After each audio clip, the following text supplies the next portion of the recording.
Tonight, the Teen Titans have gotten themselves a new writer, and surprise, surprise, it's actually kind of good now. Deadshot has decided to give us his actual real origin story this time around, and it's absolutely bonkers. And Justice League has finally found its footing with Darkseid War. Too bad it only took 8 parts to get there. All that and more tonight on the Not So New 52.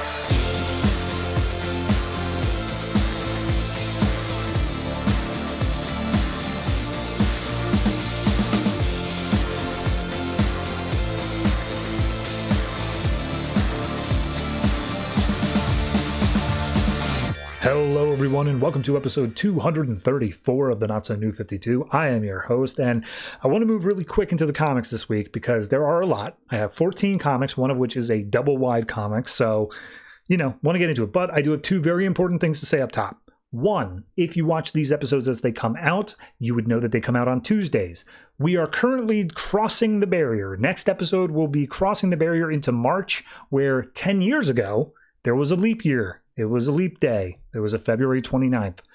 That throws it off a little bit for me to still release on the same date that they were released 10 years ago, which means that this show will be switching to Mondays. So anybody who watches this show as it comes out Sunday, you will have a brand new episode of Comics from the Multiverse, probably. And then Monday is me until the end of this show, which is in only like 3 months. God, that is crazy that is bearing down on me that quickly. So just be aware of that. 2, I had plans that I had to do on Monday itself this week, or actually Sunday. So you may notice, if you're watching the visual version of this, that my facial hair goes nuts between some of the comics. It's just going to be bouncing between like not shaved for a month to freshly shaven as it is now. Sorry.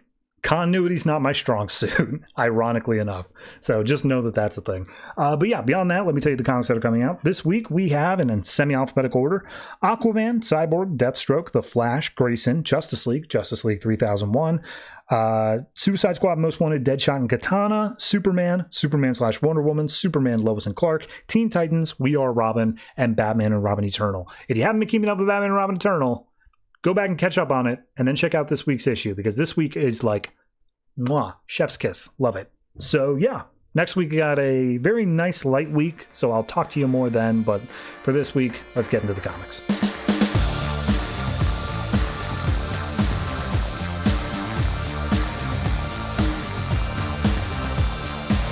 Superman Wonder Woman number 26, written by Peter Tomasi, art by Doug Mahnke. So last issue, I think, was action 49, maybe? The Fortress of Solitude was being sucked up out of the ground by Vandal Savage, because sure, why not? Superman still powered to kryptonite. We open up this issue. He's arrived in the Arctic and he's like, nope. I'm not going to let this happen. I can take a lot, and this is crossing a line. So he jumps in. He's able to fly again now at this point, and he starts grabbing hold of it and trying to bash his way in. But the back when he lost his powers to begin with, the fortress rejected him. It wasn't letting him in because it didn't recognize him. It's still doing that now. So he's having to fight against the fortress's defenses as well. And as he's trying to punch his way in, Vandal Savage is watching out from space in the station, just being like, oh, wow, all right, he's going up there trying to do his thing, but we are going to be in position soon, right? It shouldn't be a big deal regardless of what goes on. And Savage is talking to Puzzler, who's like, yeah, no, we should be all good, but it's risky. I just want you to understand the risk. And Vandal's like, I don't care. Do it anyway. We're going to make this happen.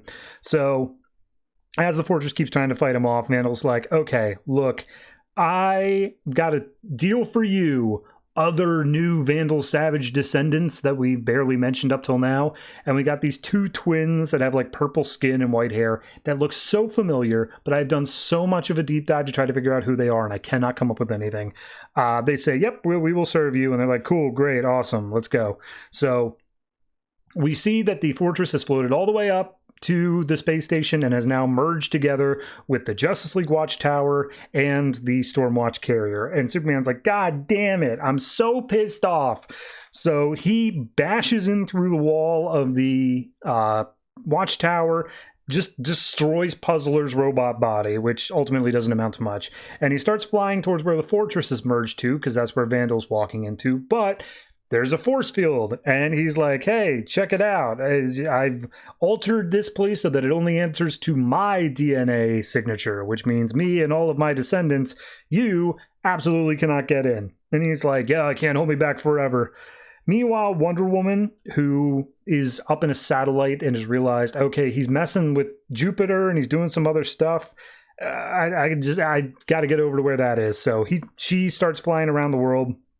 As Superman's pounding on the force field, she busts in just being like, hey, what you doing? He's like knocking on the force field. You want in? She's like, yep. And so they start hitting it together.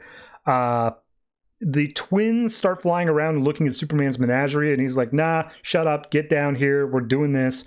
And they arrive at this big energy crystal thing, which again, looks so familiar.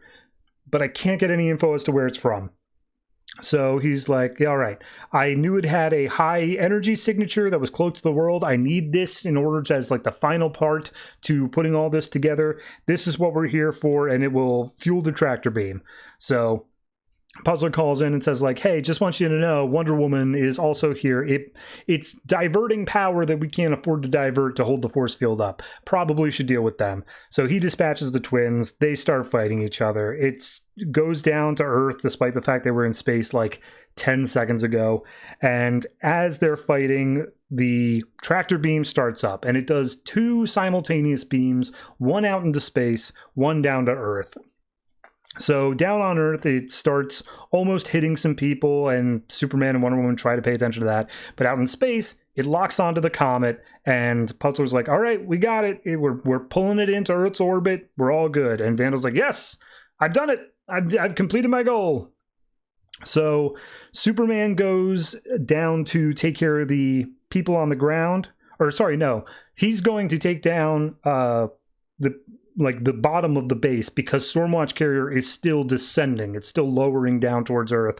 Whereas Wonder Woman's trying to get up on top to block whatever the beam up top is doing. They're still not entirely sure at this point. As Superman goes down underneath, he starts getting beaten up by both of the twins, I believe. And so he's taking them out. He's using his kryptonite laser beams, all that sort of stuff. The twins are like, oh, you're getting in the way of father's dreams. And they're just like, shut up, we don't care. Diana eventually comes down, helps, takes out both the twins. And Superman's like, okay, this thing's about to land in a suburban neighborhood. I have to push it somewhere else. And he's like, this would have been a problem even while I was at full strength. Now I got this weird kryptonite stuff. I don't even know how it's working. But we get this whole sequence where he uses all of his strength and he pushes as hard as he can, and he gets the Stormwatch Carrier just outside of the neighborhood where there's a giant explosion as it hits the ground. And Diana looks on like, oh my god, no. I mean, to be continued literally the same week. Like, it's over to Superman. Yeah, maybe it's because I read it back to back with Superman, which is fair. It's a possibility. But this one just feels like so much of a nothing issue. It feels so much of a, oh no, he did that thing that we were teasing at the end of last issue. And then he did the thing that this whole like arc has theoretically been about. And it's like, okay, well, are we introducing anything? Is anything changing? Is like, what's happening here? It's like, no, we're just doing a fight scene. Like, that's all this really is it's just how he punches at the fortress, then he punches at the force field, and then he punches at the twins, and then he punches the ship elsewhere. That's all this issue really is. Looks-wise, it's good. I like the punching panels. They look fine. But from a plot perspective, it's nothing. It's a nothing issue. So hard to say that it's really like fantastic in that way. I guess I'll give this one like a 7. It's a low 7. It's like barely scratching 7. But I do like Doug Mahnke's art. It does look great here. And it has its moments when Vandal says, like, you know, he did it and all that. It's got something to it. It's just not plot.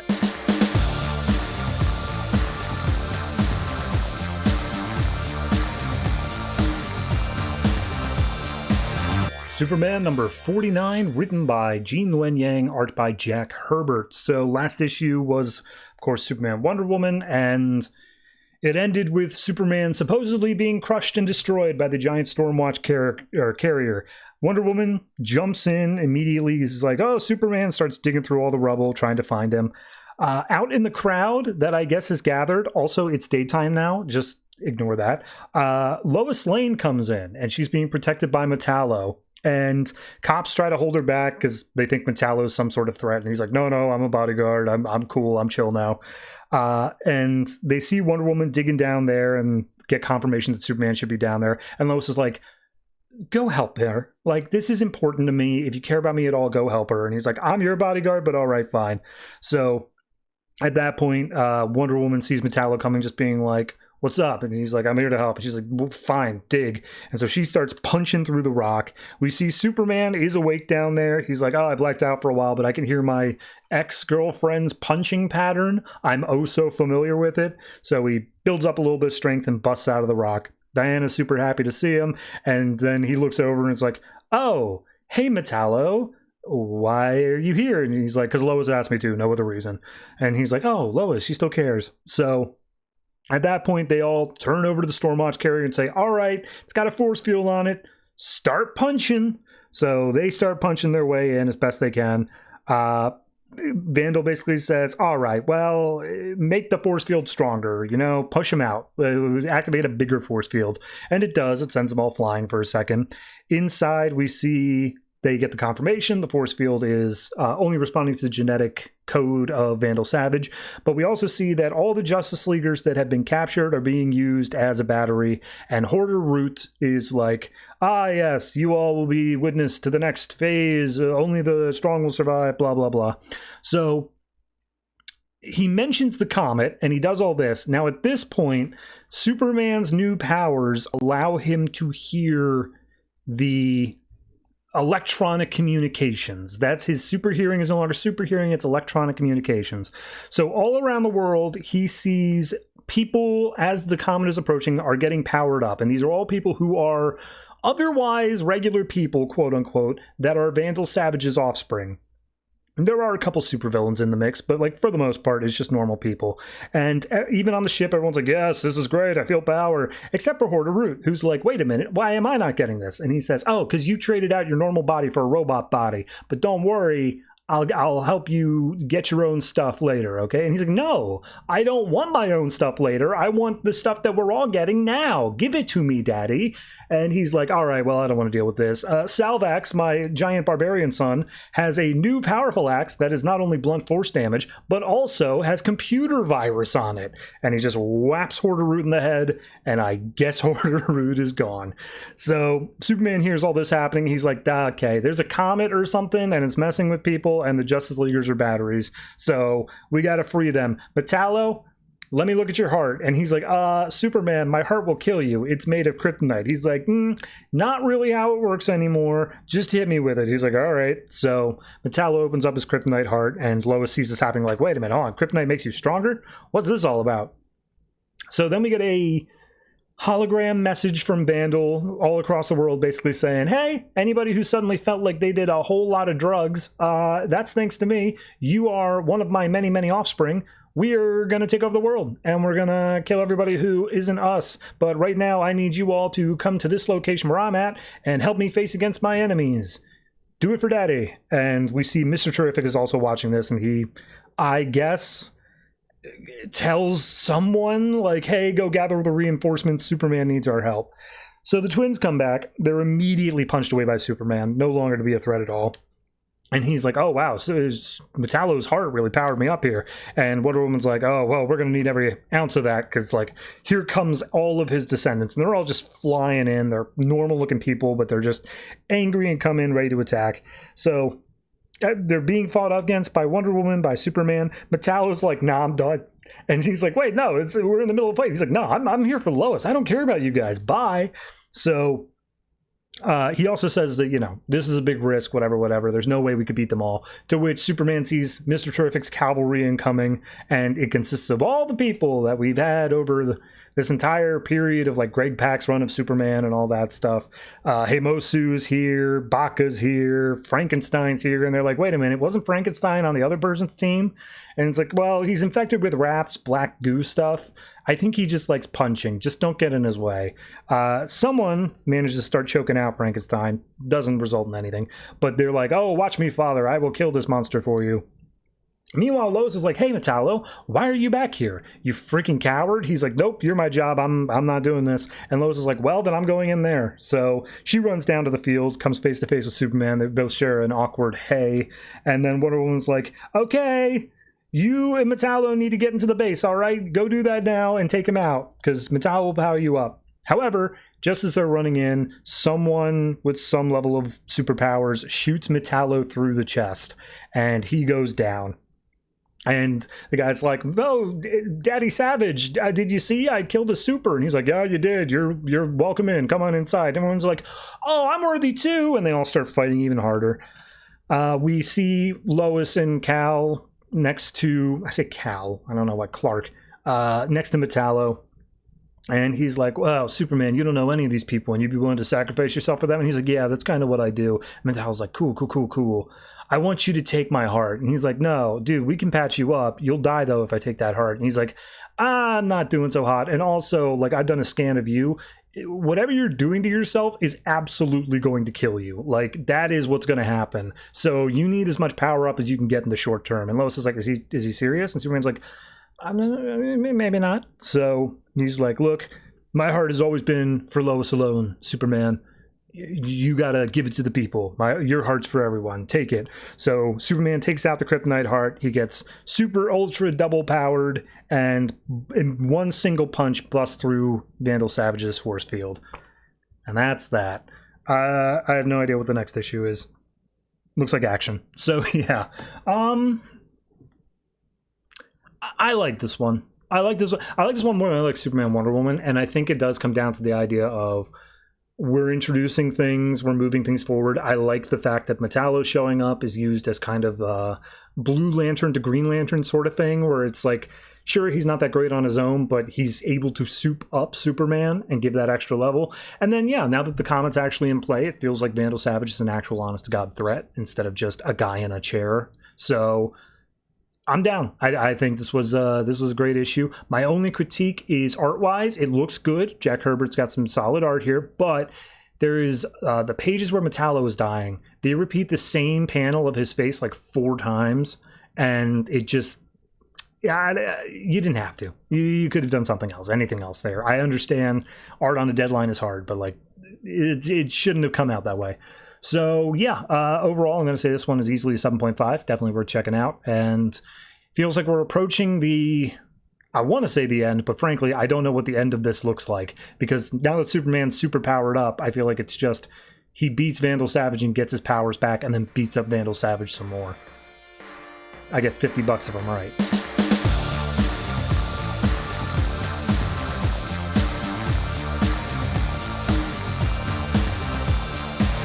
Justice League number 48, written by Geoff Johns, art by Jason Fabok. So last issue, I don't think there was a lot of forward momentum, but the big thing at the end was Power Ring got taken over, Cyborg got taken over by Grid, and then Justice League realized, oh, we're going to need to work with the Crime Syndicate, and then Owlman showed up and said, yeah, no, we're cool. So this issue opens up with our black and white Superman offering up kryptonite to Ultraman, and Owlman standing in the way, and it's just like, all right, calm down, bro. And he's like, no, give it to, I want that rock, please. I need kryptonite. So turns out there's a negotiation going on here. Green Lantern's talking to Batman like, come on, we got to be able to find something better than this. This is stupid. Like, why are we doing all this right now? And everyone else just kind of standing off in the background as the negotiations happen. We see Flash, still possessed by death, is like, one of us is going to die. And they're just like, okay, all right, Mr. Gloomy Gus over there. Hal goes up to Owlman, is just like, all right, how do you expect us to think that we will believe you when you say you want to save the Earth. And he's like, we don't want to save your Earth. We don't give a damn. But that dude destroyed our planet and we want revenge. And Wonder Woman steps up like, okay, it can't possibly be that simple. Your evil team has possessed 2 of our members. And Grid's just like, look, if you get rid of us, your chances of winning go down by like 98%. And Wonder Woman's like, nope, they're our friends. They're not weapons. We got to deal with that. Now Man's like, okay, once we defeat Mobius, the anti-monitor, all you got to do is give us a robot body to put Grid in. A Lexbot will do. We're fine with that. Powering, though, Volthoom's crazy. We can't, like, he's picked Jessica Cruz. That's the way that is. I can't do anything about it. You can't do anything about that. That's just the way it is. So, take us or not, we don't care. You want us in? And she's like, fine, all right, give him the kryptonite. So, Ultraman takes the kryptonite and just starts chowing down on it, starts munching it. Meanwhile, they start looking up things in LexCorp satellites, trying to get a glimpse as to where Mobius is, and you know, a little bit more debates and whatnot. They say, like, Superwoman over there is pregnant. Is she going to be any good out on field? And Big Bart is like, Granny Goodness did it. And Mr. Miracle's like, yeah, no, that was a horrible visual. I hated that. And then Flash specifically asks Hal, saying, like, look, I've got control of the Black Racer for now, but if I lose control, I need you to, like, knock me down. Got it? And Hal's like, okay. Anyway, they find the track of Mobius. He's apparently in Gotham, and Ultraman's finished eating. So over in Gotham, we get like the blinding white light of antimatter erasing everything. There's also these black shadow figures that come out and start attacking people. We see that our Justice League comes in and starts saving everybody. They try to get the people out of the way. The Crime Syndicate, though, is just marching towards the white light. They're just like, we don't care about the people. We just want to save, or we just want to attack Mobius. And Shazam is having trouble getting used to his new powers. So he eventually uses his flame breath, which is one of his things, but it takes a while. Meanwhile, Mobius just steps out and he's like, hey, Batman, you're sitting in my chair. I want it back. Hal, meanwhile, off on the side, he's got a Lantern construct along with Power Ring. They're firing stuff to take out the shadow creatures. Power Ring is yelling, saying like, oh, notice they don't fear yours. They fear mine. I love the fear. And Hal's just like, okay, look, you may have all this extra special power stuff, Power Ring, but I got something you don't. And then in comes the entire Green Lantern Corps, and they all start punching Mobius, knocking him down to the ground. And his whole thing he's just monologuing about is just like, oh, you know, I used to be a god once. I used to do this whole thing. I hated it. It sucked. It was so impersonal. It was so stupid. By the way, there was a whole thing at the beginning where Wonder Woman said, like, what Mobius's deal was, how he bonded with the anti-life and it caused him pain, and now he wants to destroy the whole of reality because of it. Don't worry about it. Not even a thing. But yeah, he starts killing a bunch of Green Lanterns. Power Ring starts laughing at that, and Jon Stewart's like, hey, yeah, Hal, we're helping you out because of how you helped out on Oa, but like, I thought you said this was a good one. And he's like, yeah, I was a bit premature with that. So Wonder Woman and Superwoman come up, and they wrap Mobius up in their respective lassos, one of truth and the other of submission. And he's like, all right, truth is, I really love beating you up. Submission, that ain't gonna work because I've dealt with anti-life, and that's the epitome of submission. So he just smacks them together. Steve Trevor gets kidnapped by Grail. We don't see what that's about, but she just pops in and steals him. Both Supermen start laying down punches on Mobius, but Ultraman is ultra pissed. He's like, no, Superman, you stay out of this. This guy ruined my life. And he just starts laying down the hurt. Like, Mobius is bleeding profusely. And Ultraman's like, do you have any idea how long it took for me to cultivate such wonderful servants that would do anything I wanted? Like Jimmy Olsen and Lana Lang. You took them away from me. How dare you? And Ultraman's like, all right, well, this isn't going to go the way you want. And he causes a blast of energy that gets them to flip. And Mobius is basically just like, this is the part that I missed, the personal aspect of it. And he just does the Joker speech with the knives and whatnot. He's just like, oh yeah, Downey all here, this is more fun. And so he pumps energy into Ultraman, antimatter. Ultraman looks over to Flash, just being like, hey man, can you help me out? And he's like, no, death is not letting me move. It's not letting me interfere. So yeah, you're just gonna die. And Ultraman just dissolves. He's gone. Then we get a boom tube opening up as Mobius says, "Who's next?" Lex Luthor steps out with all the parademon armies. He's like, "I'll do it." And Wonder Woman watches on being like, okay, so Lex just popped out. He's naked and he's got parademons. I look for Steve Trevor. I can't find him anywhere. God only knows where he went to. And then I look over at Superwoman, who has just gone into labor. And the other thing we get is Steve Trevor with Grail or whatever, and Grail's holding the anti-life equation. And the caption says, talking about Superwoman, but also talking about Steve Trevor, a new god is about to be born. And then next up is the special. When it's not Justice League number 49, it is the Darkseid War special. So tune in for that whenever that happens. So Jason Fabok's art is fantastic. Always has been, always will be. I like bringing back the crime syndicate. That part I like. I think that it's we set them up, we gave them the clear enemy of the Anti-Monitor during Forever Evil, and now we're paying that off. We're doing what it needs to be. Killing off Ultraman's a choice. I like it. It's interesting. My big thing is the Green Lantern bit, because, and this is the hard part to this, it seems like it's saying that this takes place after... Actually, maybe not. I was going to say it takes place after what is currently going on in the Green Lantern book, which is they're trapped in the alternate universe or whatever. But maybe when he says for helping out on Oa, what he means is the Green Lantern tie-in book where Hal showed up as the God of Light and just fixed everything. That actually makes more sense. I still don't like the fact the whole Green Lantern Corps shows up. It feels like it's too much for this book. Like, you have 2,600 or whatever Green Lanterns show up, and a bunch of them die, but like that's still a thing where it wasn't enough. It just feels like red shirts at that point. But it's the rest of it I think is still perfectly good, perfectly great. And of course we're setting up for whatever zany craziness is going to happen with all this New God rebirth, blah blah blah stuff. So yeah, I'd say this is I'd say it's an 8. I think it's up to an 8 standard. It looks great. I like the pacing of it. It's overall good. Yeah, 8 for sure.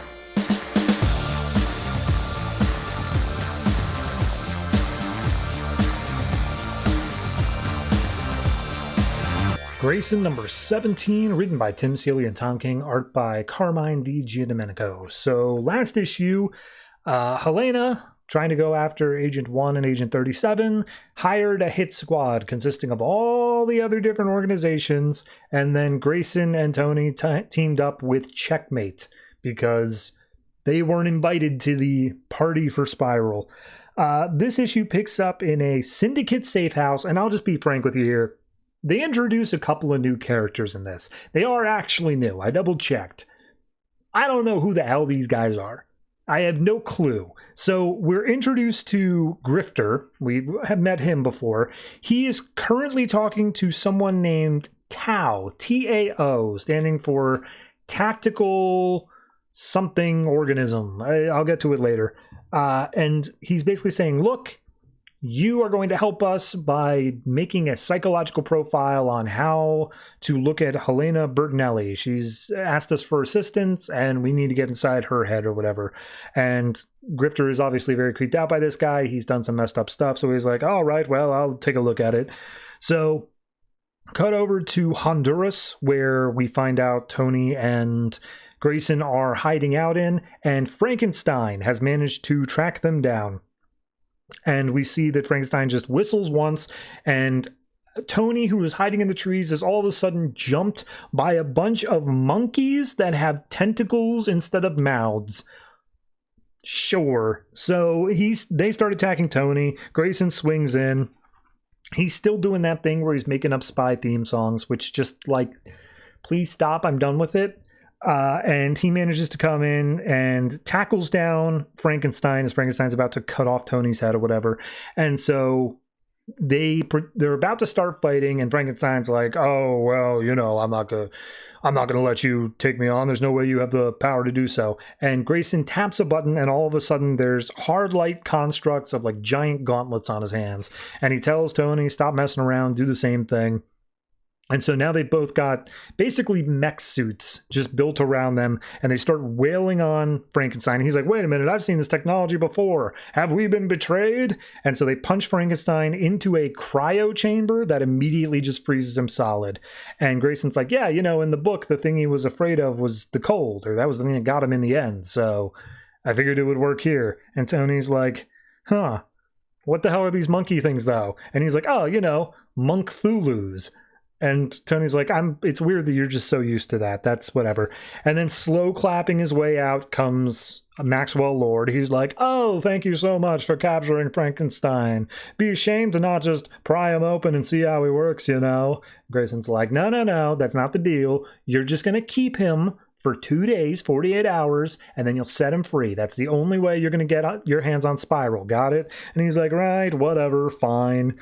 So he takes back whatever technology they had, say, yeah, they was just a loner. Anyway, let us know what you guys need. So we cut back over to where Tao is being interrogated. He comes up with some Chinese mythological story of like 10 sons that were all fighting for being around at the same time, and then someone came in and turned into just one son. And Grifter's just like, okay, and like, what is this? How does this relate to the story? And he says, oh, well, you know, Helena Bertinelli, she's constantly looking for finding ways to immerse herself in the things she hates. She's a white cross on a black field, and we see her outfit that she wears. We then see several minutes pass, and we'll get the definition of what happened there later, but Grifter goes and talks to King Faraday and just like, hey, we got word that they're in Mexico City, we're going to send people out now. And we get introduced to Keshi and someone else. I genuinely don't know. I think it might have been Grifter, but we also see there's someone else fighting, and then Keshi pops out of Grifter's bag. I guess he was there the whole time. He's a pink robot that speaks Japanese and can shapeshift and is maybe made of rubber. I don't know. But regardless, he's like, okay, well, you know, I talked to Tao, the tactical augmented organism, and his suggestion was, and Faraday's like, don't worry about it. You don't have the heart for it. So we cut over in Grayson, they're sitting in Mexico City, and he's like, oh, you know, spy stuff reminds me of summer camp. Like, it all just gets so emotional so quickly. All these people that you never met before, and it all just gets so heated. That's what it reminds me of. And Tony's like, okay, that sounded like a deeply personal thing that you shared because you put a lot more detail on it. I want you to know, Grayson, I don't like working with you, but over these times I have actually grown to like being with you. And as soon as he finishes saying that, he gets punched in the face by Keshi, who's like Ant-Man, super small. So it starts talking Japanese. Grayson throws a punch, it bounces right off, and then Grifter comes in. It's just like, hey, go easy here, like we're gonna take you in peacefully and you're just gonna go with us. And of course a fight starts breaking out, and he's like, oh, you know, Frankenstein, I'm sure he was told like these guys are doing bad things, and that's how he was convinced. But I don't know who you are, Mr. Red Hanky Man. So how did you get convinced that we're so bad? And we see that Tony's basically trying to fight against Keshi. It shrinks, it grows, it throws him off balance, and he's like, oh, finally a worthy opponent. All those spiral agents were too easy to kill. So we see Grifter's basically like trying to tear down Grayson a little bit. He's just like, oh, yeah, you know, Helena, I figure she's in this for herself, but like, what are you in all this for? I bet you were so lost in Helena's eyes and thinking about getting in her sheets that you didn't realize you were caught right in the spider's web. And Grayson's like, you have telepathic abilities. I can feel it a little bit. You're poking around in there. Well, yeah, that's how you're able to block my moves, but I've got ways around that. And he starts like throwing his Eskrima sticks around, manages to throw Grifter off guard, and Grayson starts getting the upper hand. So he basically says, yeah, you're not willing to kill. I can see that in you. Like, you might do it if you have to, but you definitely don't want to. So tell me more about you. Off page, Tony has managed to take out Keshi. Grayson comes up with bloody eyes. He's like, I used my hypnos on this Grifter guy. He resisted. It took a little bit, but I got the info. We got to go now. And he explains that the Syndicate, they were hired by Helena. They came after us because we're like the bad guys here, but they also just want Spiral off the board. They know that it's this whole thing of the Ouroboros and whatever else that I learned. So they're also going to take down Spiral. And Tony's like, that's exactly what we're doing. Isn't that a good thing? And Grayson just doesn't respond. And we get those missing minutes from Tao, T-A-O, basically saying, Helena went through a lot of messy stuff when she was a kid. She's keeping up this facade that she has control over Spiral because it makes her think that all evil can be neutered, can be controlled. It's her own personal thing she's working through, but she's wrong. And because of that, her world is growing darker. And if Autonets is allowed to continue on with his plans, we're all screwed. So the only plan here is you've got to kill Helena Bertinelli. So Grayson obviously has learned that, and he's going to help save her, I guess. So yeah, there's that. It's a fine issue. It's good. This book feels a little bit Grant Morrison-y. And I say that in both the good and the bad. The good is that it feels complicated. It feels like there is a larger thing in mind and you have to read between the lines a little bit. The bad with that is it feels like barely anything is explained. There are bits that are kind of just left up to interpretation that you have to work through yourself in kind of like a meta standpoint. And all this stuff with Autonets and the Ouroboros and like his plan and da-da-da-da-da, I just don't think was properly explained. I think it felt rushed through to begin with, and I'm still kind of playing catch up with like, but wait, who knows what and whatever else. And that's great for a spy book. Don't get me wrong. But I feel like by this point I should know it. I should have it internalized. The book is reading to me as if this is common knowledge, and I'm not there. Maybe that's my fault, but either way, I think I'm going to give this one just a 7. On top of not having the Mikel Janin art, which is a little bit of a letdown. Don't get me wrong, Giandomenico's fine. He's great at this, but I'm kind of used to the Janin art. So yeah, 7 feels fair to me. It just is a little less than I would have hoped.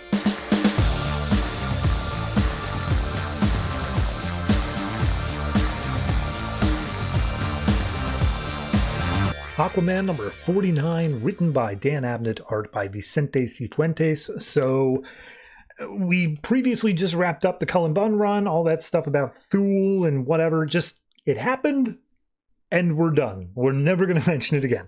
So we pick up with this issue, and we see Aquaman's talking about a song that his mom apparently liked, and he's like, yeah, it's just like a random Earth song. It's not like high class or whatever. It's a pop song, and it's about a woman who fell for a lighthouse keeper. So it was appropriate. And we see that Mara's listening to it, and it's just like, it's not anything that's like great, but it is catchy. And she just keeps on like humming the main tune over and over again. And as Aquaman's listening to it, he's like, yeah, it's, you would think a cultural exchange needs to be this whole big thing, but it's throwaway pop ditty. Maybe we can learn something about that. And then all of a sudden there's a knock at the door, and we see him answer it, and it is random police officer lady from in town, and she's like, hey, just wanted to come up and check with you. Are you guys coming to the Sea Festival coming up? And they're like, what the hell is a Sea Festival? It's like, oh, we're a sea town. We got a festival for it. And, have an Aquaman there would absolutely be the best thing, because you guys are practically like part of the sea. And they're like, yeah, we'll be there. It'll be fine. So she says they can bring some friends, and Mara's like, oh yeah, we'll bring friends. And she's like, awesome, great, bye. And Arthur's like, I'm sorry, what friends are you talking about? And she's like, oh, well, speaking of your cultural exchange and whatnot. Then we get the first of many little one-shots throughout this book. I'll mention them as they come up, but we get a guy who is being interviewed by police. Police officer's like, all right, here's a cup of water. Do you want to talk yet? And he's like, nope, give me my lawyer. And he's like, fine, all right, I'll be right back. So he hands him a cup of water, and then all of a sudden it starts shaking, boiling looking, and then out of the water comes this big clawed black hand, and as the police officer re-enters the room, the guy is gone. And he's like, what the hell happened here? So we go to the Sea Festival. It's just a carnival. That's all it is. There's stands and hot dogs and whatever else. And we see coming along is Merc, Gar, and Tula. And they're all dressed in normal, like, human attire, and they're like, oh, these clothes are ridiculous, I can't believe they wear this, sort of thing. So they get up and they're not sure what they're supposed to do with it, and Tula looks over and is like, what is this cotton candy of which they speak? To which Arthur's like, let me give you some money. So different guy painting a house, also with a sprinkler running. All of a sudden some hands come out and grab him. Bloody mess. We see Tula and Merc are in love with cotton candy. They're like, oh, let's go out and get some more. And as they're running away, Mer's like, all right, well, you've given the children a sugar rush. That's great. And he's just like, oh, so we were talking, you mentioned before earlier on when we were setting all this up, something about my proposition. And we basically see that over the course of this issue, it's more in-depth described, but Arthur is pushing for the idea of Atlantis was once part of the surface world. It's separated off, but maybe it would be better off if they reintegrated to some extent. And he's basically saying, we want to bring Atlantis back into the world, put it back on the world stage, and, have it be part of the global community. And that's where Garth steps up, and he has a ship in a bottle. He's like, you must explain how they do this. And Arthur makes the point of, oh, well, I've got a guy who's got a whole city in a bottle. Cut to an aquarium store owner. Hands pop out, grab him. A beta fish flopping mercilessly on the ground. We see a carnival game where they have to toss some hoops onto a trident, and Tula's like, oh, well, if it was tridents through a hoop, I could do that. And then we get one of those things where you stick your head through a wall, and it's like you take a picture of you looking like you're the big head on a tiny body or something. We get one where Mara is doing that, but it's a mermaid on the other side. And she's like, this is exactly what people think I look like. Like, I shouldn't be playing into that. And he's like, no, that's exactly it. Like, we got to let the people at the surface know that, like, we can take a joke. We understand how they see us, and we lean into it. Like, show them that you're okay with it. Garth wants to go ride a banana boat. It happens. But either way, later on, they make their way down to a beach around sunset. Everyone else is playing some beach volleyball. And Arthur basically just lays it all out. He's like, I want to open an embassy, a diplomatic place that will be part of Atlantis and part of the real world, or part of the dry world, I should say. And, they sent down a base in Triton Base down in our area to explore the ocean. It can also be good for Atlanteans to have a place that they can come up and safely explore the land. Like, it would be a good cultural exchange sort of stuff. And I'm going to serve on the embassy. I want the UN to recognize us, and I've got some influential friends. I think I can make it happen. But I want you to lead it. And Mara's like, why me? Well, it's because you're you. Like me, I am the equivalent of the lighthouse. I am standing between land and sea. I'm not good to lead an embassy specifically because of that. I am not 100% in the culture. But you, the Atlantean people, look up to you. The people on Earth, you think they make fun of you or whatever, but they like you. They really do. And you would be perfect to take over as the lead of all this.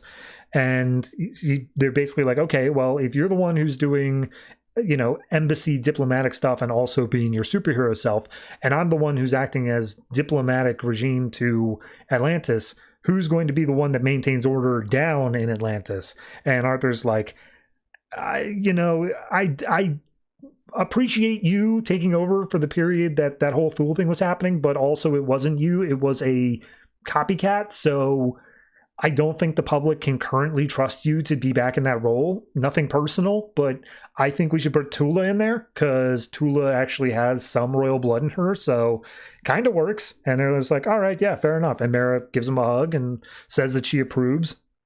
And he's like, okay, you all of it, like all of it's good with you? And she's like, yep, I'll do it. I don't like it entirely. I'm not like super jumping for it, but I understand where you're coming from. It seems like a good idea, but I do have one condition.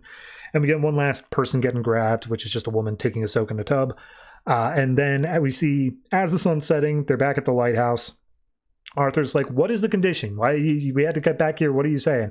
And she's like, well, I've been thinking what you said about like how people see us and leaning into the roles and all that. So maybe I should really, really lean into what they're expecting here. And he's like, are you talking about like the mermaid? Like, what are you doing here? Tell me you're not cutting your hair, because God, I don't want that. And she's like, no, nothing like that. It's called marketing up here on the surface. And we see Arthur's eyes go wide as she steps out, and she's wearing essentially the female version of the Aquaman costume. Orange top, green pants, very form-fitting. And she's like, oh, stop opening and closing your mouth like a fish. What do you think? And then she's not wearing it on the next cover. So God only knows how long that's going to stick around. Yeah. No, I Dan Abnett's run on Aquaman in Rebirth, I remember really liking. I didn't realize that it had started back like 3 issues prior in New 52, but you know, it's got a good solid start to it. It's got a good opening here where Arthur's like, you know what? Let's do something new. We're not going to worry about like all that Throne of Atlantis stuff. Do I deserve to be king? I'm not going to bother. We're going to try to move through the realms of bringing Atlantis to the people so that we don't have another whole Throne of Atlantis thing again. I like it. I think that it's very well done there. The Cifuentes art is mostly good. There's a few odd panels here or there. I think that Arthur looks really grizzled, and I don't know if that's intentional. I always consider him to be like very smooth, you know? I know eventually when he grows his beard out, that's one thing, but here he feels like he's got like a 5 o'clock shadow, and it doesn't suit me for what I picture Aquaman as. But beyond that, yeah, no, it's I like the carnival stuff. Whatever we're setting up with this villain, just tiny little glimpses. It's not going to be long. It's only going to be like 3 issues, so I'll take it. I think this is solid. So I'm going to say 8 out of 10. Great issue. Looking forward to the rest.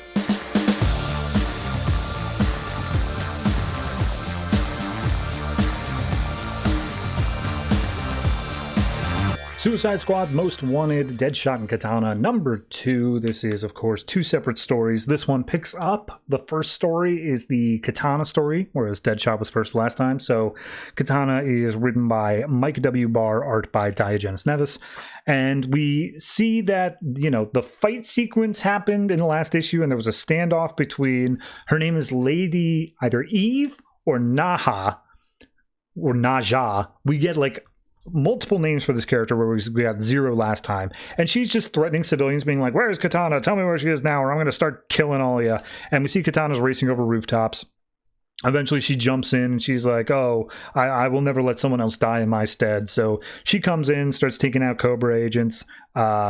Apparently she knew it was a trap because there are some snipers nearby, and so she throws some shuriken to knock down power wires that then hit a puddle they're all standing in, electrifying them. So pretty much the only ones left is now Lady Naja, who she calls Lady Eve, and is like, all right, let's fight. Let's do this now, a rematch. And she's like, I'm never going to let a fight be dictated by my opponents. I'm out. And she just runs.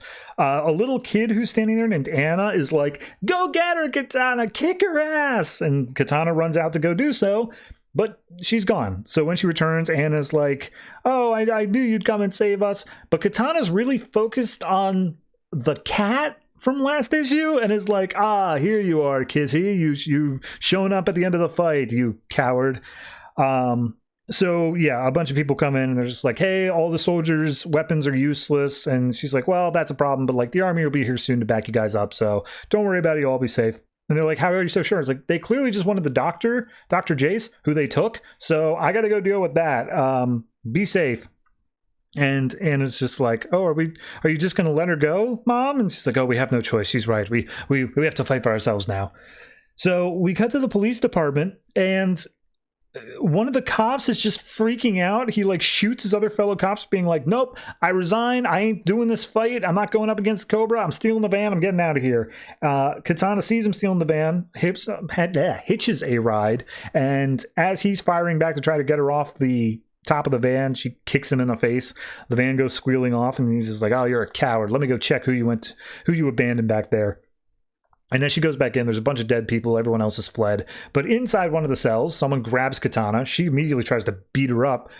Turns out it's this American girl named Violet Harper, who, according to her, her story is that she and her boyfriend were here. They were vacationing, and she got arrested because they had a fight and the boyfriend took her passport out of anger. So she's just been stuck here. So Katana's like, all right, well, I'm not sure I trust you, but you're going to come with me. So they go out, they hop in the van, they kick out the other security guard, and that's that.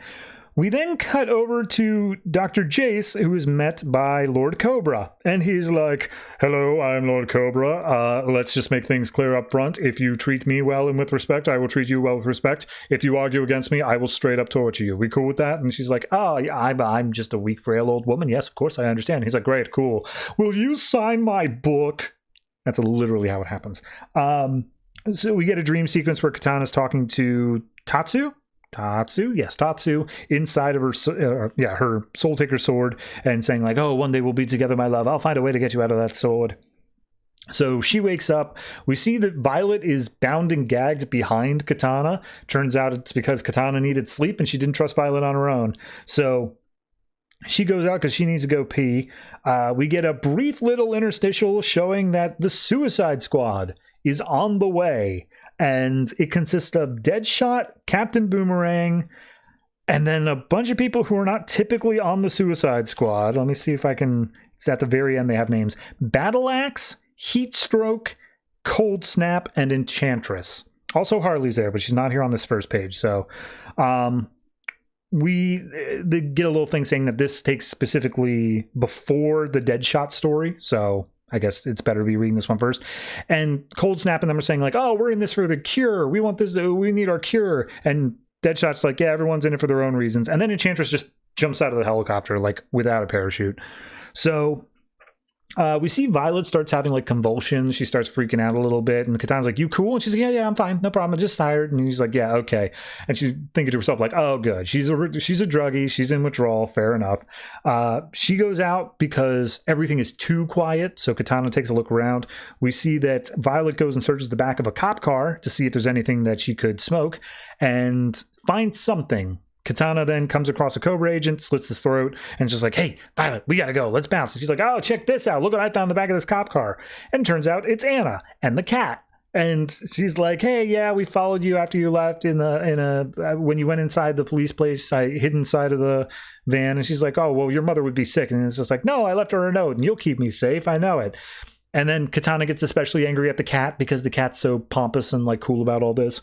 So Violet's like, hey, I took a look around. All else I could find were a couple of flare guns, not a whole lot. And then she goes on one of her withdrawal things. And Anna's like, she's clearly jonesing for a hit. And Katana's like, how do you know? Okay, yeah, you're right. But like, that means I'm going to need your help with this. So they set up a trap as other Cobra agents arrive. Katana throws down some smoke bombs. And then Anna fires off a flare gun, which I guess sets the smoke on fire, gives them enough time to try to escape. They run towards the van. But Violet's nowhere to be found. She's somewhere else in the woods. And Lady Naja comes across and is just like, oh, is this another trap? And she's like, no, I just need some help. I have a medical condition. She's like, yeah, I bet you do. Anyway, where's Katana? And she's just like, oh, she's there, but there's a kid and the kid's no threat. You shouldn't hurt them. And she's like, I'll be the judge of that. Anyway, go take care of this girl, Cobra people. And they're like, yes, Lady Naja. So we see a couple of them are standing in the road. Katana like jumps out of the van, starts attacking them. It's a whole big fight. And eventually Anna gets caught by Lady Naja and she's like, hey, I got your kid. Come out here and surrender. And she's like, oh, you're always going to threaten innocence. And she's like, yep. Knocks out Katana, ties her to a post. When Katana wakes up, she's like, look, I only got 2 conditions. 1, you let everyone else go. They're innocents, like no military value. Just let them go. And she's like, okay. And the second thing, she's like, kill me with my own sword. I want the honorable samurai defeat. And in her mind, she's thinking like, I'm going to get to spend eternity with Tatsu inside my own sword. That's decent second place. And she's like, well, I'm considering it, but I don't think. And then the Suicide Squad show up saying like, haha, have no fear. The Suicide Squad is here. So there's that. It's going to be a recurring motif. Trust me. So, the Deadshot story. Deadshot, written by Brian Buccellato, art by Victor Bogdanovic. We see Will Evans, the other shooter guy, is still smack dab in the middle of this cartel fight. Things are going nuts. The handler, Olivia, is trying to get a hold of Waller, who's in a meeting. They're talking about the Batman bunny suit. For whatever reason, and she's just like, I need you to bust into that meeting, other random person I have on the phone, and tell Waller that we've got a major issue here. So Waller is informed that Deadshot just went AWOL. Will Evans is still holding his own. He's gone lethal, but he's the one who's still doing the mission. And Waller's like, all right, well, tell him we need that Lendra La Paz alive. Everyone else is expendable, and Now I'm thinking, is Floyd Lawton expendable soon? She's got her thumb on the button. She's like, can I do it? Should I do it? So let me get over to Deadshot stuff.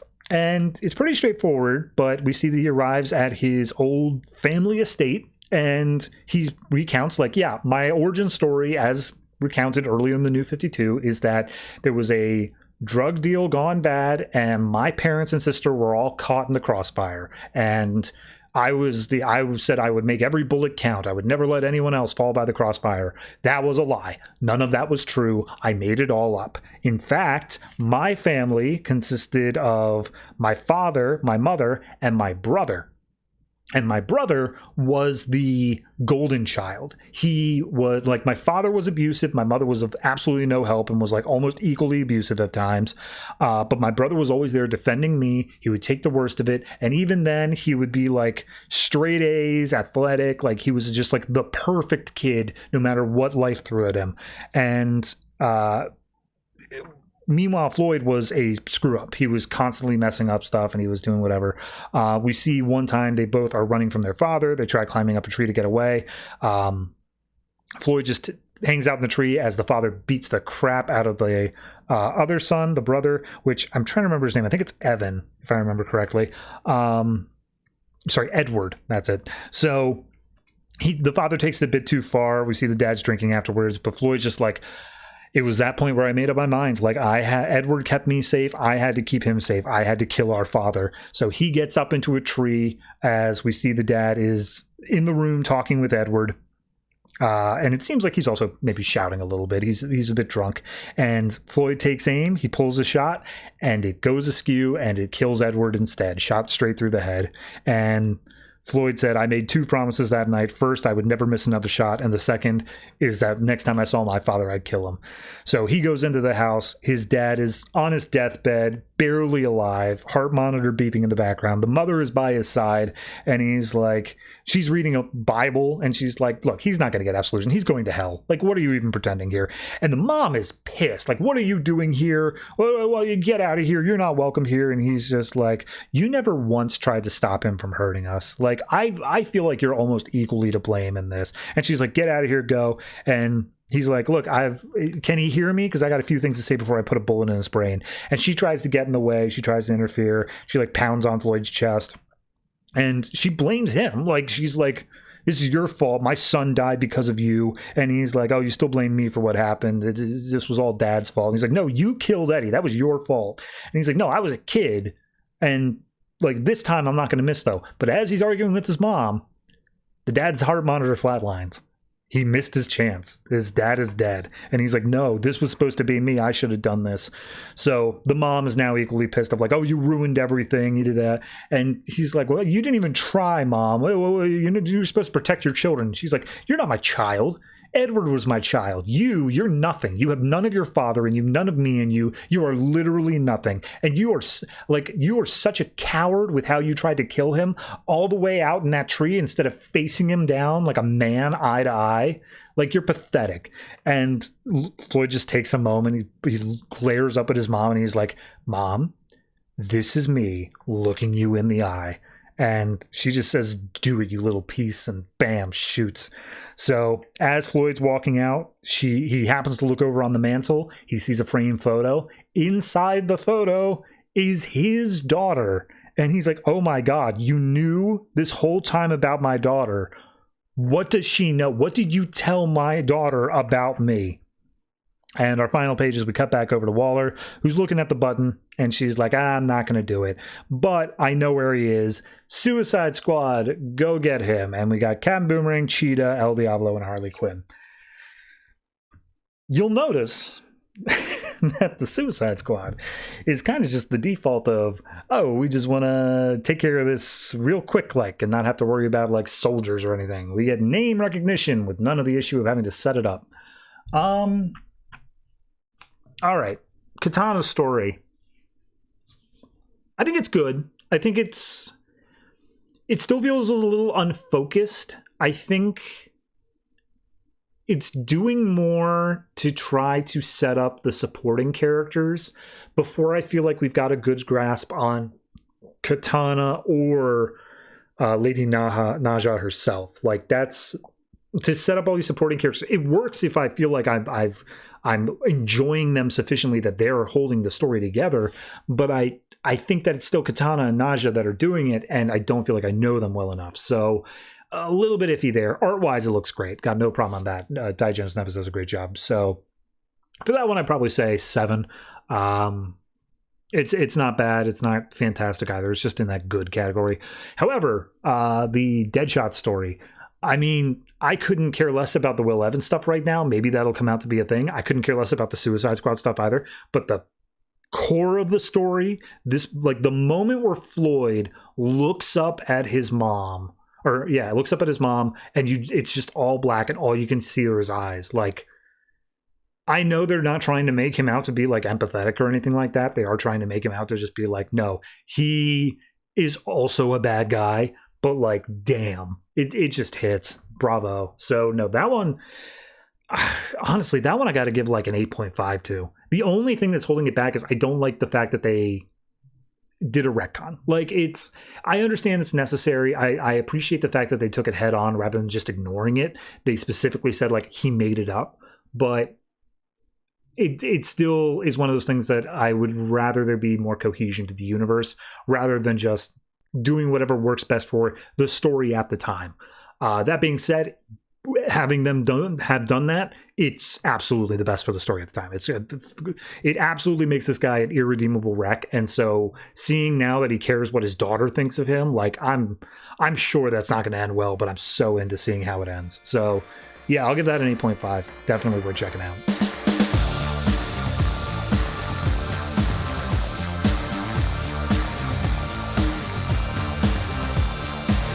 Cyborg number 8, written by David F. Walker, art by Felipe Watanabe, Daniel HDR, and Julio Ferreira. So last issue, we basically were just setting up the arc that we have new laws being passed for anti-cybernetic and like regulation and stuff like that. This issue picks up in Connecticut, where Cyborg and Shazam have been called in because they literally say the rest of the Justice League is busy, and they are called in to take out a villain known as Zookeeper, who's got genetically modified animals or something like that, and they've all got guns. But Shazam and Cyborg literally cannot stop making fun of this guy the entire time they're fighting, like calling him the wrong names and all this stuff, and he's just yelling out like, I'm not a joke, guys, come on, take me seriously, I'm a threat. And they're like, yeah, okay, buddy. We flash back to, looks like 2 months ago. And this is where we pick up just after the last issue, where it's saying like, oh, hey, yeah, it's Victor and Silas. I know stuff is crazy after everything happened. That senator showed up, but like, son, I hope you know that like I care about you and I want only what's best for you. And apparently it's his birthday, so Silas is making him some pancakes, and Cyborg's like, hey, yeah, I love you too, Dad. Everything's fine. Don't worry about it. We cut back to the fight, and as they have seemingly finished taking down. That's later. They take down the Zookeeper's first wave, and Cyborg and Shazam look over and see a second wave coming. They're like, uh-oh, this looks kind of hairy. And Zookeeper's like, son of a bitch, guys, come on.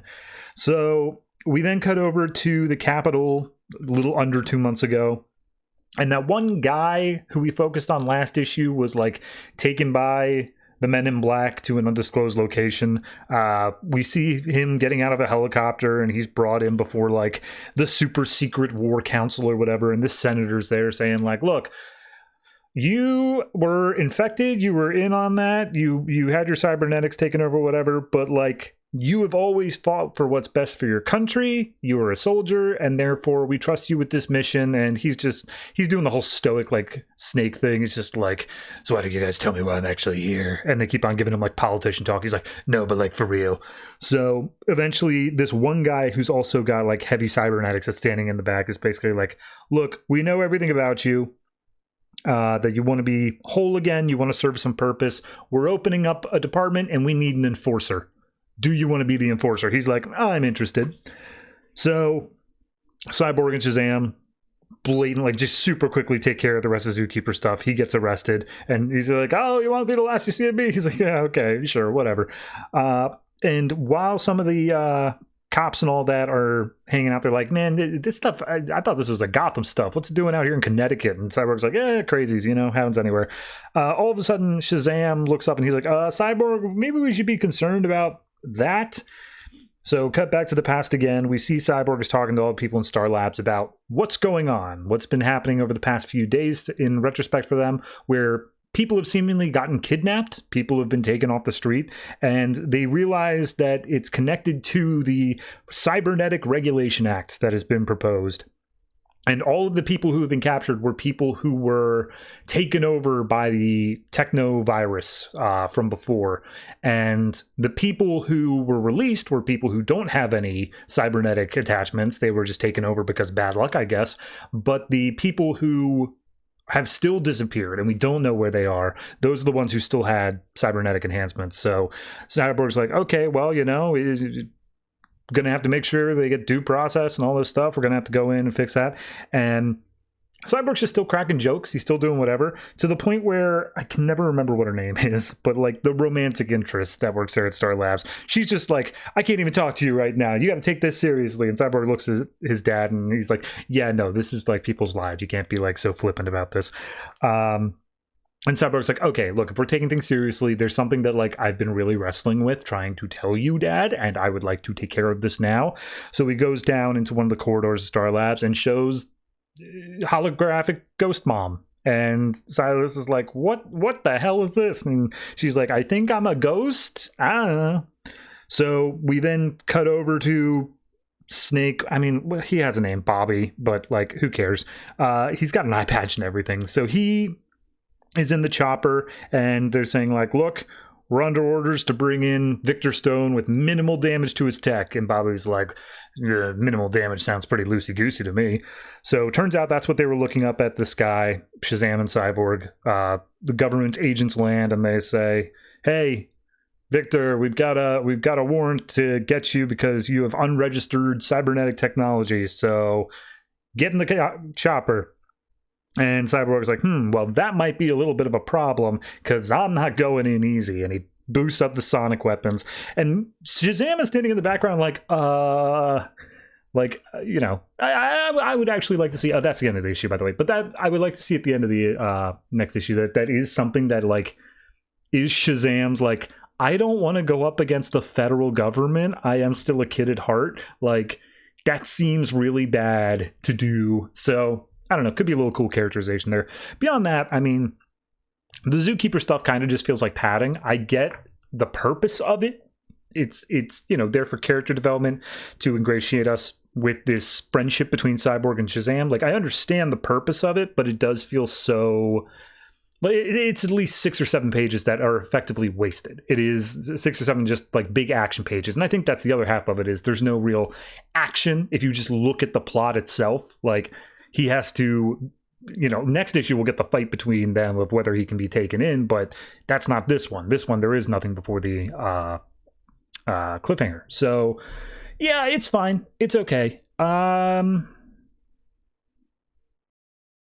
don't know. I guess real quick, my other thing is that I kind of wanted this to be a bit more ethereal. I wanted this to be a bit more of like fighting the system rather than, oh, we have an enforcer and a douchey senator, and those are like the actual people that you're going to have to fight. It's like, well, no, can we just make it a thing where like Cyborg has to like explain why he still deserves rights no matter if he's human or not? Like, that would be cool. So yeah, 7. It's fine. It's good. It didn't like annoy me to read, but it also wasn't fantastic either. So 7.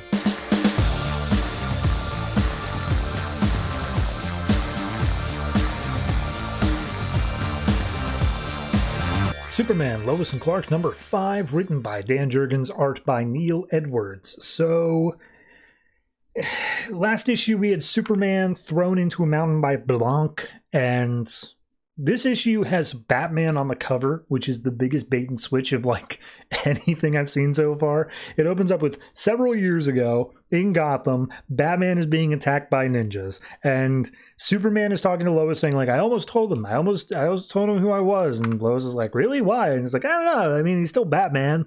Like, I felt like I should have. You know, it was a thing or whatever. It's like, oh, well, how different is he from our Batman? He's like, I don't know, younger, faster. And she's like, that's hard to believe. It's like, well, he is younger. Like, that is factually true. And as Batman's beating up the ninjas, one of them manages to like sneak by him, pulls out an arrow and fires it at him when he's not looking. And it almost hits him. But our Superman, the post-crisis Superman, melts it with his heat vision before it can hit him. And Batman takes out the remaining ninja. And he's looking around like, who could have done something about this arrow? And he looks up and sees Superman flying against the moon and seemingly knows that that's not his Superman. So, but yeah, he's like, oh, you know, he's a colleague, he's Batman, whatever else. I miss having that sort of someone I can count on no matter what. And we see as he's saying this is back as John's turning 5. It's his birthday party. And he's like, yeah, well, you know, I shouldn't have. It's whatever. And now that John is going off to school, he's starting kindergarten. Lois is saying, like, now that I'm not having to be a stay-at-home mom and taking on like little paper things of mall openings, I can start being a real writer again. And Clark is like, hey, I'm sorry that, you know, you've had to give up on your dream so much moving here. And they're like, hey, we both moved here. We're no longer reporters. We're in Northern California. And Clark's like, yeah, you know, it's a hard way to live hiding who we are. And she's like, yes, but it's necessary for John's safety. One day we'll be able to tell him our secret, but not today. Today's his birthday. Let's go celebrate. And they go out to the front room. They got some neighbors invited, just like 1 or 2 people. And little John's like, oh, can I have my presents now? It's like, all right, first you got to blow out the candle, make a wish. And they sing happy birthday to him. And Superman's remembering all this. He's like, I did everything to keep my family safe. And if I don't get out from under this mountain, I'm going to lose it all. So he gets so pissed off, he starts punching his way through the mountain. Blanca's like, well, I can't detect his thoughts anymore, Hank Henshaw. Guess we're done.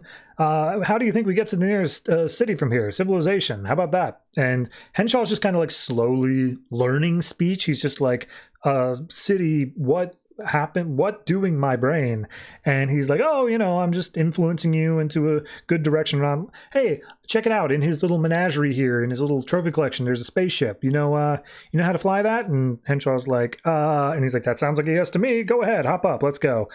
And then all of a sudden there's a bird message, bird sound, and it's a phone, and Blanc picks up. He's like, hello?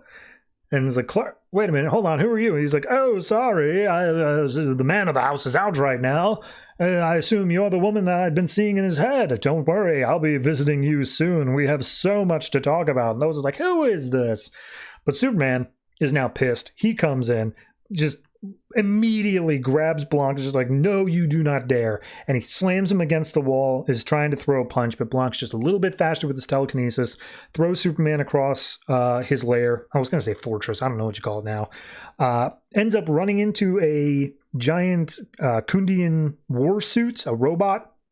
And Blanc is able to use his powers to control that. It starts fighting against Superman, throwing him around. Lois is still on the phone. She's like, Clark, what's happening? What's going on? As he's being beaten up by the robot, we see seemingly Hank Henshaw jumps onto the spaceship that was pointed out by Blanc before, the aircraft, and he gets in, and he's like, oh, these are alien controls, they're hard to decipher, I'm not sure what to do. And as Blanc's just gloating, he's just like, oh, you were never able to defeat me. Blanc gets hit in the back by the laser beam, and Superman's like, what? Oh, Hank Henshaw must have done that. There's no one else around that could have. I guess he sees him up in the ship. He's like, I guess he used the ship's weapons. All right, didn't realize it had weapons. But because Blanc is now out for a second, he manages to grab Blanc, zoom him across the fortress, throw him back into one of the jail cells, and being like, this is the only way that I can confine this guy. He has too broad and too powerful of a power set. So Blanc's like, you can't do this to me. He's like, nope, I just did. So there's neural blockers. He's like, look, I don't know how you got out in the first place, but I'll make sure it doesn't happen again. You're going to be stuck here forever, Blanc. And we see other members inside of this prison, quote unquote, one of which is a little ghost-looking girl, alien named Dritania. And Superman's like, look, if you step outside that cell, you'll die. I'm trying to find a way for you to be able to live. You just need to stay there a little longer. And then there's another hairy Sasquatch looking one named Klon. Same sort of deal. Like, this isn't a prison for everybody. This is a place where he's trying to help them out. Meanwhile, we cut to an actual prison. This guy named Glenn gets out, and they're like, oh, we'll keep your seat warm. We know you'll be back in here soon. But as Glenn gets out, turns out that he's approached by a TV crew who's like, hey, we're starting up this show where we're taking former evil bad guys and we're going to give you this mech suit and we're going to let you destroy stuff and we're going to film it. And Glenn's like, that sounds highly illegal and that I shouldn't do that or else I'll be back in jail. And she's like, no. It's all things that were slated to be demolished anyway. We would just be filming it and giving people a view as to like what it's like to be a supervillain. They won't know it's scheduled to be demolished, but like you'll be in the clear. And he's like, I'm listening. So then we cut over to the island that Hank Henshaw's ship crash landed on. Military's still crawling all over it. Superman and Hank Henshaw get brought there. And Hank's like, I still don't... Who are you? You're not Superman. You don't look like... You look kind of like him, but you're not him. And he's like, I'm a secret Superman. And you probably shouldn't mention me. I'm hoping you'll keep that secret safe, you know? And he's like, I mean, if it's an important secret. And Superman's like, right. It's just as important as when you used the ship's weapons to take out Blanc, which I am very grateful that you did. So at this point, he's basically like, look, I have no reason to keep Henshaw around anymore. It seems like he doesn't remember anything. He's not doing a cyborg Superman thing. So I'm just going to put him back. I'll keep an eye on him, but like, yeah, he's free to go back or whatever. So Superman's like, yeah, just tell him you got like a concussion or something, been wandering the island. Bye. And he flies off. And then Henshaw says, but I didn't use the ship's weapons. And he pulls out this glowing red rock and his eyes start glowing red. And apparently that's what he used to fire the laser or whatever. We then cut to the thing that's been the end of the story for quite some time. Spaceship arrives on Earth and looking for the Oblivion Stone. They're trying to detect it, and it's just, oh, bring me my armor. I just here. Superman gets back, meets up with Lois. She's freaking out. She's just like, look, Inner Gang, they have my publisher. It's this whole thing. They've taken her. And Superman's like, okay, well, they're trying to get to you through her. We'll figure this out. We'll get his thing. And Lois is like, it's not just that. I went there. I was trying to like see about it. When I found the note, I brought John along with. Long story short, we ran into Bruno Mannheim. We were wearing disguises. I don't know if he noticed us, but like, yeah, that's a problem. And clearly he was trying to deliver a message here. And as Superman's calming her down, just being like, look, it's fine. We'll do whatever. We'll do all that. They specifically say how John has been asking questions and how like it's harder and harder to keep the truth from him. And John, meanwhile, is going through his dad's dresser for whatever reason. And he pulls out the Superman t-shirt that we saw was bought earlier on. And it's implied that he has a little bit of super hearing as well, because it zooms in on his ears as his parents are talking. And they're saying like, look, you told me that you were Superman when you proposed to me. After everything that's happened the last few days, like we have to ask ourselves, when do we tell John that you're Superman? And as he pulls out the t-shirt, he's like, oh, my dad's Superman. So yeah, that's probably just going to happen.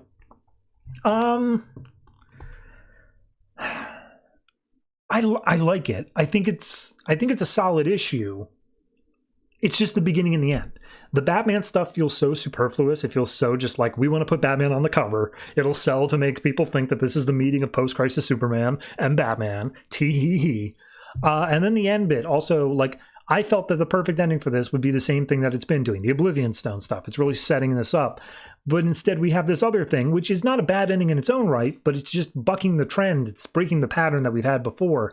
And it makes the Oblivion stuff feel useless. It feels out of place in the page that they have it on. So, I don't know. It's just a little bit weird of an issue to me. All the stuff with Blanc and taking him out, that's fine. I'm good with that. We only had 3 more issues, and I could have seen him becoming the entire like arc villain. But if we pivot over to Hank Henshaw now, the actual cyborg Superman, that would be great. I'd love to see how that pivots out. And then whatever's going on with Inner Gang. Frankly, Inner Gang's never been that interesting to me. Maybe they can pull out something cool, but eh. So yeah, I'm going to say this one is easily I say easily, and then I pause. I'm going to say an 8. I think it is up to that standard. I like the art. I like how this Superman reasons through. I think the only thing that was holding it back is kind of that beginning and end thing where it just feels disconnected, but it's still very good.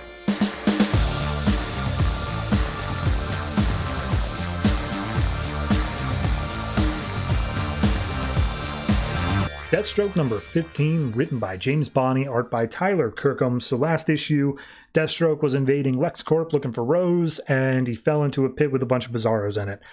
This issue picks up 2 weeks ago. Just a little flashback. We see Rose is doing some Tai Chi by the sunset, and all of a sudden this guy walks up and says, Rose Wilson, I am your density. Doesn't actually say that, but regardless, we cut to now, and we see Slade's just getting his ass handed to him by Bizarros. Victor calls in, just being like, "Hey man, what's going on?" And he's like, "I'm getting my ass handed to me by a bunch of super buff guys that I don't have a name for." And we see him calling up, being like, "What the hell are these things?" And the Lexbot AI is like, "Oh, they're clone Kryptonian alterations or whatever. They're practically invincible." And Slade gets thrown into one of the walls, recognizes that they're lined with lead. He's like, "Okay, so like Superman can't see in here. They want to keep this thing under wraps." Noted, saving for later. So we see the body cam that he has on. It's feeding back to Victor. Is streaming through, and then Rose is also able to see this, and she's looking all concerned as the shadowy figure stands behind her, sharpening a knife, being like, "Oh man, this is better than pay-per-view. This is fantastic." So Mercy calls down and says, "Hey, if we work together, we can stop these escaped clones before they tear apart LexCorp." And Deathstroke's like, "I don't give a damn about your company. I just want my daughter back." And she's just like, "Well, maybe give a damn to watch your back." And then he gets knocked out by Bizarro. He starts taking shots, trying to do whatever. Meanwhile, Mercy switches to Lexbot to helpful mode and is like, "Okay, how do we actually stop these things? Because they are a threat to the company." And the Lexbot's like, "All right, I don't have a plan, but I have a theory of a plan, which is if we thread together the power from all the pods, we can reverse the polarity of..." It doesn't matter. It's all techno jargon. But regardless, the plan requires all of the clones to be released, which means like a dozen of them instead of just the 3 they have right now. So it's like, all right, fair enough. Deathstroke, are you going to help us out here? And it's like, yeah, sure, whatever. I don't know why Lex would have built all these, I don't know what you'd call them, Bizarros without a backup plan, but sure, whatever, I'm in. So he gets out of one of their grips, jumps up to some wires above. Mercy jumps down, starts typing on the computer. They're just trying to race before all the Bizarros come up and kill them. One Bizarro rips apart one of the wires, which they don't notice, comes back later, and all the rest of the Bizarros get out. So Slade has to climb up to the center console. He's instructed, you have to turn it exactly 15 degrees. And Deathstroke's just thinking to himself, like, Lex is such an idiot. Like, he didn't have a backup plan for this. Why would he do that? Like, that's stupid. So they reverse the polarity. And Mercy's like, all right, activating the program now. And Deathstroke, trying to be cool, lands in the middle of all the Bizarros. But Mercy can't activate the program because that wire that got cut, the circuit is not complete. So Deathstroke starts getting the ever-loving shit beat out of him. And that's when the AI is like, hey, there's a downed wire over there. You gotta fix that up. So Deathstroke, like... It's like, God damn it, okay. And so he leaps up on top of one of the cryopods and he looks at the downed wire. He's like, crap, I actually have to like Doc Brown this thing. And so he puts the two ends together and electricity surges through him, but it kind of ignores him because it's more focused on reversing the blah, blah, blah, blah, blah. All the Bizarros are down. And so Deathstroke turns to Mercy being like, okay, do I have to keep beating you up or are you going to surrender? And she's like, why should I surrender? Like, you're still in LexCorp and you still broke in. You're still in the wrong here. And he's like, but I know that you want to keep these Bizarros under wrap. QED, the lead-lined rooms. I've been streaming everything through a body cam. I will have that be released not only to the press and your shareholders, but also to the police and whatnot. And I bet they'd love to see that. And Mercy's like, oh my God, fine. All right. What do you want? And he's like, I just want my daughter back. Please, that's all I'm looking for. And he's like, okay, sure. You can take a look around. I don't think we have her. I think I'd be aware of that, but by all means, take a look around. So he pulls back out his tracking gear. He's brought to the mail room. There's a box there that's very much out of the movie 7. And he's like, oh God, I don't know if I should open this. Oh geez, I have to know. And so he opens up the box and Rose is watching again through the body cam. And it's her comb. It was mentioned a couple issues ago. She was gifted a comb on her 5th birthday and it still has a couple of her hairs in it, which explains why the DNA tracker was like, yep, she's right there. And Rose turns around all tearful, like, why are you toying with him? Are you just trying to be cruel? And the guy says, no, I'm trying to break him. I want him to shatter from the inside. Deathstroke will die by the hand of justice. He'll die by me. Lawman. His name is Lawman. He's the most try-hard villain. He's got like a skull mask and a bunch of guns and like a sheriff sort of look to him, but like... His name is Lawman. So Deathstroke storms out. He's super pissed, and he's like, okay, let's run through the facts here. Victor Ruiz said that this was absolutely good intel. It wasn't. Victor Ruiz had access to Rosa's place. That's kind of suspicious. I'm thinking I should blame Victor Ruiz. But then all of a sudden he starts getting shot. So he has to take for cover. He starts firing back. We see Victor comes up in the alleyway behind him and starts taking shots at whoever was shooting Deathstroke. He's like, hey, I'm here. I got you back. I'm good to go. And Deathstroke's just like, nope. Starts beating the ever-loving piss out of Victor, throws him around a bit. He's like, you sold me out. Why'd you do it? Why'd you give me bad intel? And he's like, I swear to God, I thought it was good intel. Whoever's trying to get you all set up here is selling me out as well. Like, I promised it was not me. And then a voice from the side says, well, whoever it was probably whoever hired me to kill you. And in comes Red Hood. Red Hood versus Deathstroke. Red Hood versus Deathstroke.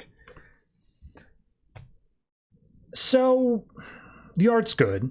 I think Tyler Kirkham does a good job on that. Don't really have any complaints there. I like the little bits of humor where Deathstroke just gets the piss beaten out of him. The Doc Brown moment, also good. So Red Hood, I'll start with that. Red Hood is at the point where it's one of those characters where when he shows up for an issue just to fight, I just roll my eyes. It's the same thing with the Suicide Squad, and frankly, it's the same thing for Deathstroke, where writers are just like, I don't have a good fight, or like, I need him to fight against someone, but I haven't set anything up. Where do I go? And the answer is Red Hood, Suicide Squad, or Deathstroke.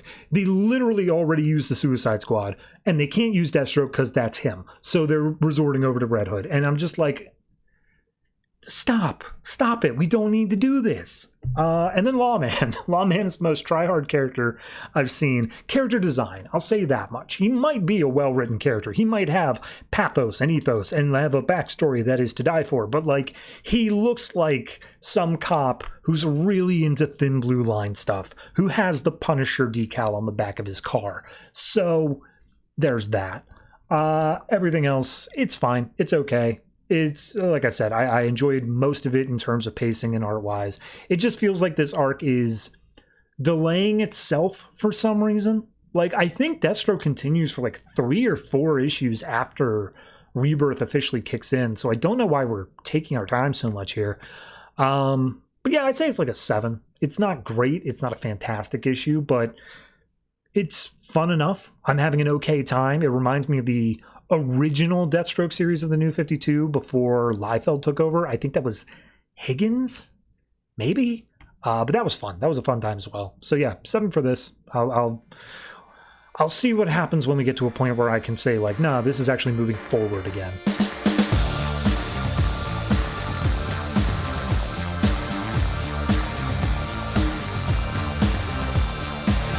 The Flash number 49, written by Robert Venditti and Van Jensen, art by Felipe Briones. So last issue, shadowy figure is doing something to dick around with Flash. He has Heatwave captive, and Wally has started showing that he has speed powers to some extent. So this issue picks up with the shadowy figure is talking to Trickster and basically saying like, hey man, I treat you good. I got you some good stuff here. Like, you know, we've got a deal. We've got something going on here. And Trickster's like, yeah, you know, I'm working on it. It's a long con. And he's like, well, you know, I've got something to go along a little faster. And we see robot arm being presented to Trickster. So cut over to Barry, who is arguing with Captain Cold as Barry in the lab. And he's just like, I put you away in jail. You shouldn't be here. You're a criminal.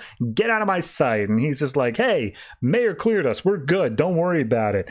And Captain Fry has to step in the middle.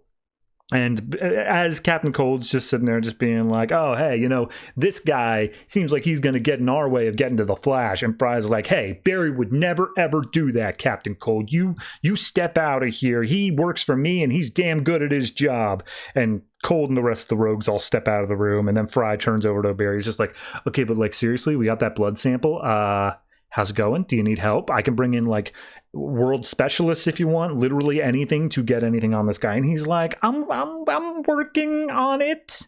I was actually gonna take a little bit of an early lunch to go talk with an expert that I know. I've got my own experts. So be back in an hour or two. And he just walks off. And Fry's like, hell yeah, and say hi to your dad for me. So as Barry's leaving, he bumps into Trickster, and Trickster's like, well, screw you too, buddy. Trickster goes in and talks to the rogues, and the rogues are like, hey man, we were supposed to start at 9. Here you are strolling in late. What are you doing? This is the first time we've got like a real legit thing going on here to catch the Flash. And Trickster's like, what does it matter? Like, we didn't do anything. It's like, but what if we did get a warning in the meantime? Step up your game, Trickster. You're losing it. So cut over to, I guess, the local middle school. And while he's sitting in the bathroom, his hands won't stop vibrating. And kids are talking through the stall. They're like, hey, man, you're going to be late for class and you're going to get detention. He's like, you go on without me. I'll catch up. And they're like, okay, I don't think you will, but fair enough. So the bell rings and he's just like, come on, please, stop, please, anything. Eventually, he manages to focus as the teacher's doing roll call. And as she calls out Wally's name, Wally is still like in the bathroom, and then he's like, I gotta go, and he starts running, and instantaneously, boom, he's in his seat, and he's like, here. However, there are those drones flying around town to send super speed, and it picks up Wally's super speed and alerts the rogues that the Flash is now at this middle school. So we cut to some random dock where Henry Allen is fishing, and he's just like, man, did fishing change since like I went into jail? Because I haven't caught anything, and this sucks. I hate it. And Barry's just like, you know, he's upset. He's clearly distracted or whatever, and he's like, Dad, I need some advice. And then the dad is, before he says anything, is just like, this is always what I wanted. My son coming to me with advice, you know, this is the best day of my life. What's going on? And he's just like, I have to fake a blood report. I can't. I'm trying to find any other way out of this and all this other stuff. I need to fake a blood report in order to make sure this doesn't happen. And I also need your help because you're a hematologist. You've studied speedster blood before. I need you to tell me how to counteract my own powers in the blood sample. You know, like, I'm going to destroy evidence and I'm asking you to be an accomplice. And Dad's just like, okay, yeah, all right. And he's just like, look, Daryl's super serious. Captain Fry, he's got this whole thing in here, and I don't know, maybe I am not in control of my powers. I'm scared. What if Daryl's right? What happens if my powers are bad? And then we cut over to Wally, who he's just trying to make sure that his hand doesn't like freak out again as he's doing this test, when all of a sudden the windows start freezing over and the wall explodes in, and the rogues are like, all right, playtime's over, kiddies, where's the Flash?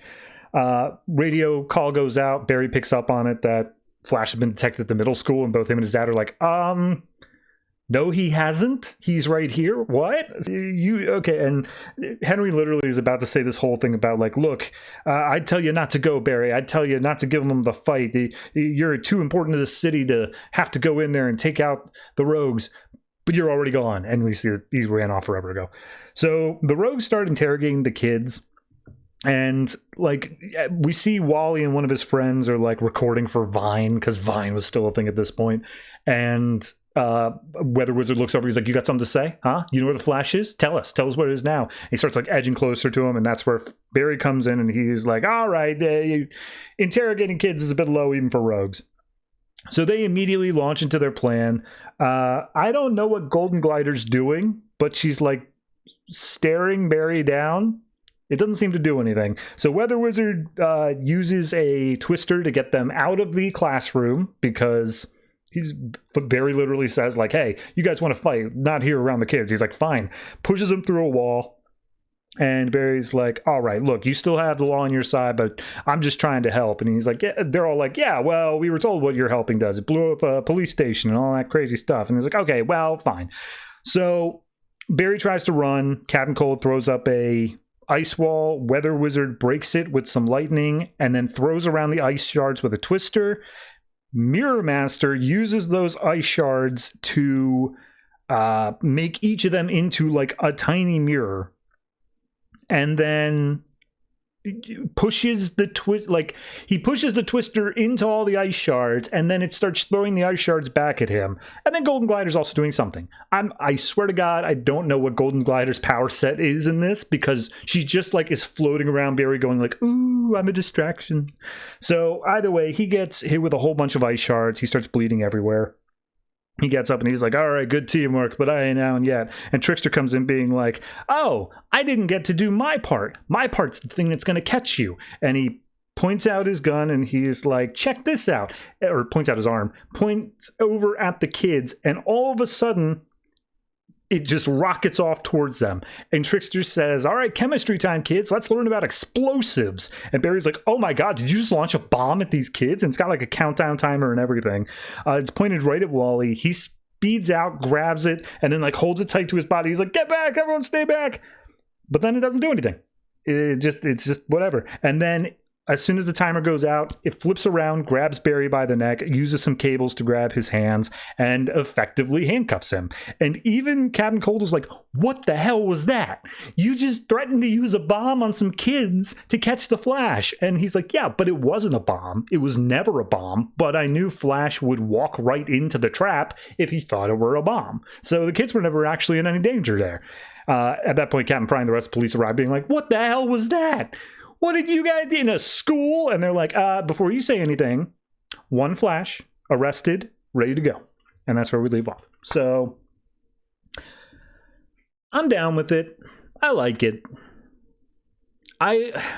There's something to, I think this happened like 2 or 3 times now. There's something to Trickster that he's just a little bit more likable when he does have the ace up his sleeve, but he's still a dick about it. Like, I don't know. Something about that just always has worked for me, where it's like, oh, you guys underestimate me all the time, but check this out. But like, he doesn't do it to be competent. He does it to try to be cool. And that's what makes it work.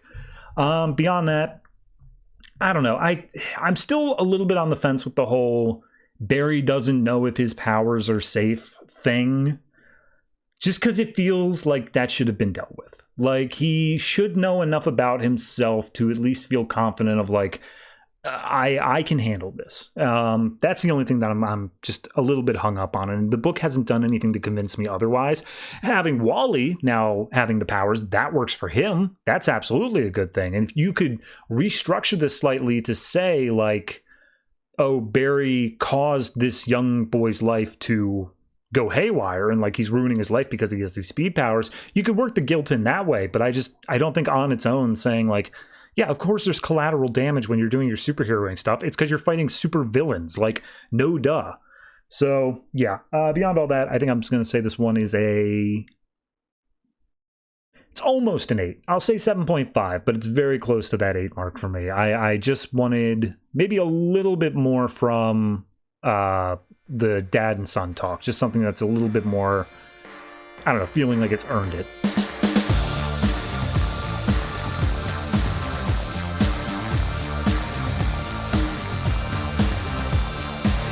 Teen Titans number 17, written by Greg Pak, art by Ian Churchill. I say Greg Pak like that because that's his first issue. He's just starting this book, as far as I'm aware at least.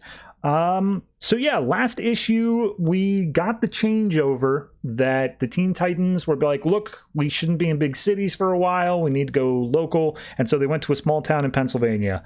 Turns out that didn't matter. They were not just sticking around in that small town. They're just kind of backpacking across America. So we pick up in I always pronounce this wrong, the Adirondacks? It's mountains, whatever. And we see that this story arc is going to be more about Wonder Girl than anything else.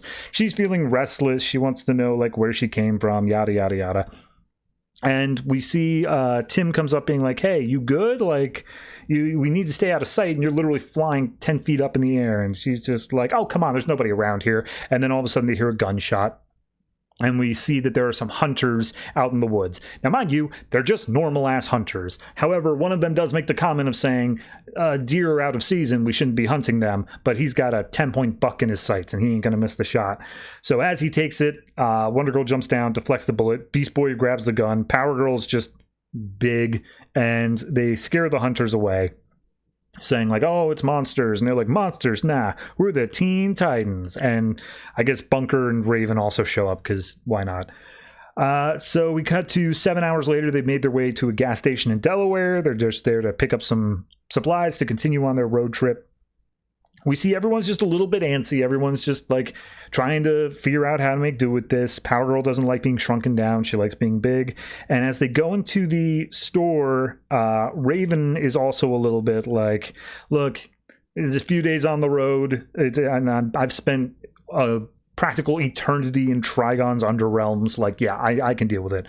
However, one of the guys behind the desk says, hey, there was a shoplifter. You got to go get her. And they all run outside because they're like, oh, who is it? Who could it be?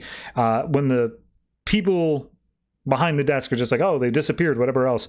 That's where Tim goes over to the car, and it's Cassie. She stole a pair of sunglasses. So we get tiny little flashbacks to Cassie's father, because the mother was an archaeologist. The father, we do technically know who it is. I don't know if that was revealed in this book or if it was Wonder Woman. Spoilers for Wonder Woman. So we see that the father's like tossing Cassie up when she's a baby, and then eventually when she's like more of a toddler age, he sits down and says like, look, you're different, we're special, we're better than other people, you will eventually learn that. It's not safe to tell people, and once I come back into your life, I'll tell you everything about it. And of course he never did. So we see Cassie is sitting there talking with Tim, and she's just like, come on, we can't, like, the world is out there treating, we're hiding like we're a bunch of kids, and they're treating us like we're vigilantes. And it's like, we are kids and vigilantes, like what are you talking about? And she's like, oh, come on, we're meant for something bigger than that. And he's like, yeah, that's why we're Titans, but fair enough. So she storms off, she's pissed, and Bunker comes in to talk to Tim, and it's basically like, so now that we've effectively written Connell out of the book, you're going after that, right? And he's like, what? No, we're just friends. And he's like, yeah, okay. You're two of the most massively attractive friends that have ever existed. So whatever. We then see Tim is actually looking up like her history. She, of course, has a rap sheet because of her thefts and whatnot. And we get a little bit of the reminder of her backstory. She has the silent armor. It was something that she stole. It's bonded to her body. She doesn't really even know how it works. And she just kept on stealing until eventually Red Robin found her. And Bunker's like, so why does she do it? And it's like, I don't know, attention? She only steals artifacts, so maybe it's to get her mom crazy. Like, now that we're on the run and we're not doing the heroic thing anymore, I think she's backsliding back into that criminal lifestyle.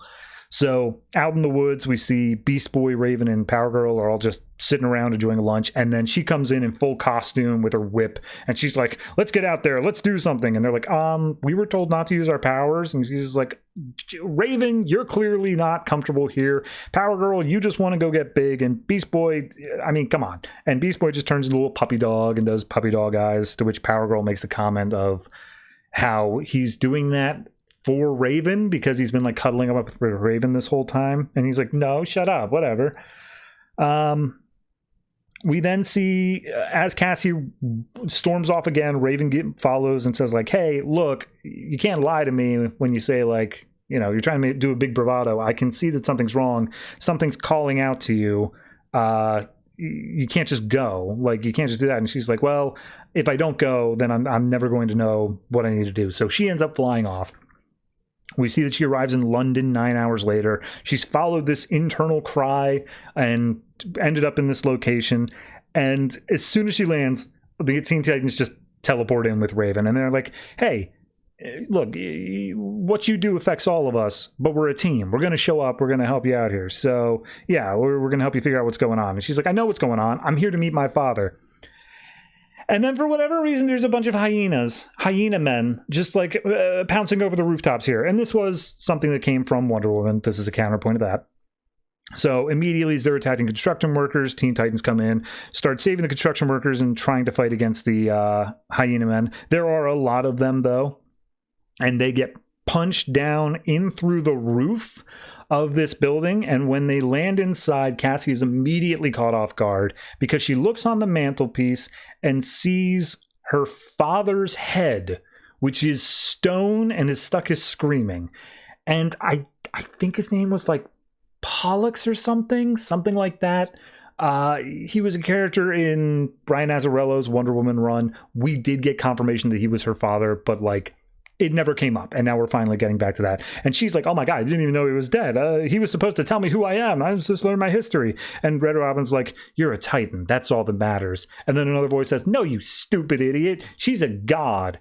And in steps this woman named Cassandra, also from that run, definitely evil. She's the one who's controlling all the hyena people. She's like, you are technically the granddaughter of Zeus, and I am your aunt because I am also a daughter of Zeus. So you wanna hang out here? You wanna come with me, and I could show you what's up? And she's like, hell yeah, let's go. So they all teleport out, And Red Robin's like, oh my God, son of a bitch, like what just happened here? And he gets grabbed up by the cape by the person to whose house this actually is. It's Wonder Woman. And the Teen Titans just trash their apartment. So yeah, I mean, promising start. I didn't think we'd ever go back to that plot point. I thought for sure that was just one of those things of like, yeah, that happened. That's technically her origin, but we're just going to ignore that. I'm a little trepidatious of working Wonder Woman into this. I have a feeling that she's going to be very hands-off. But like, the only reason I say so is anytime you get one of like the big A-listers around with the Teen Titans, it always feels like either the A-lister is rightfully doing everything compared to what the Teen Titans are doing, and the Teen Titans are just like, no, they got this, whatever. Or it feels like the A-listers are purposely kneecapping themselves to make the Teen Titans look better. And that's also not great. So hopefully I'd rather a little bit more on the latter than the former, but I also would like there to be a good reason for it rather than just, oh no, I have to fight Cassandra. I guess you guys will have to go fight Cassie, whatever. Beyond that, it's a good start.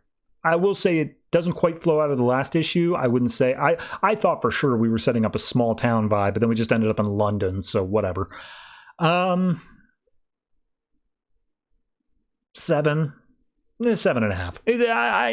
I'm hopeful of the promise because this is one of those books that's going to continue for a while into Rebirth. So we've got time to really flesh this out to look at what we're doing here. And I've tended to like Greg Pak's stuff on Action Comics, so maybe he can pull it out here. I'm hoping for the best.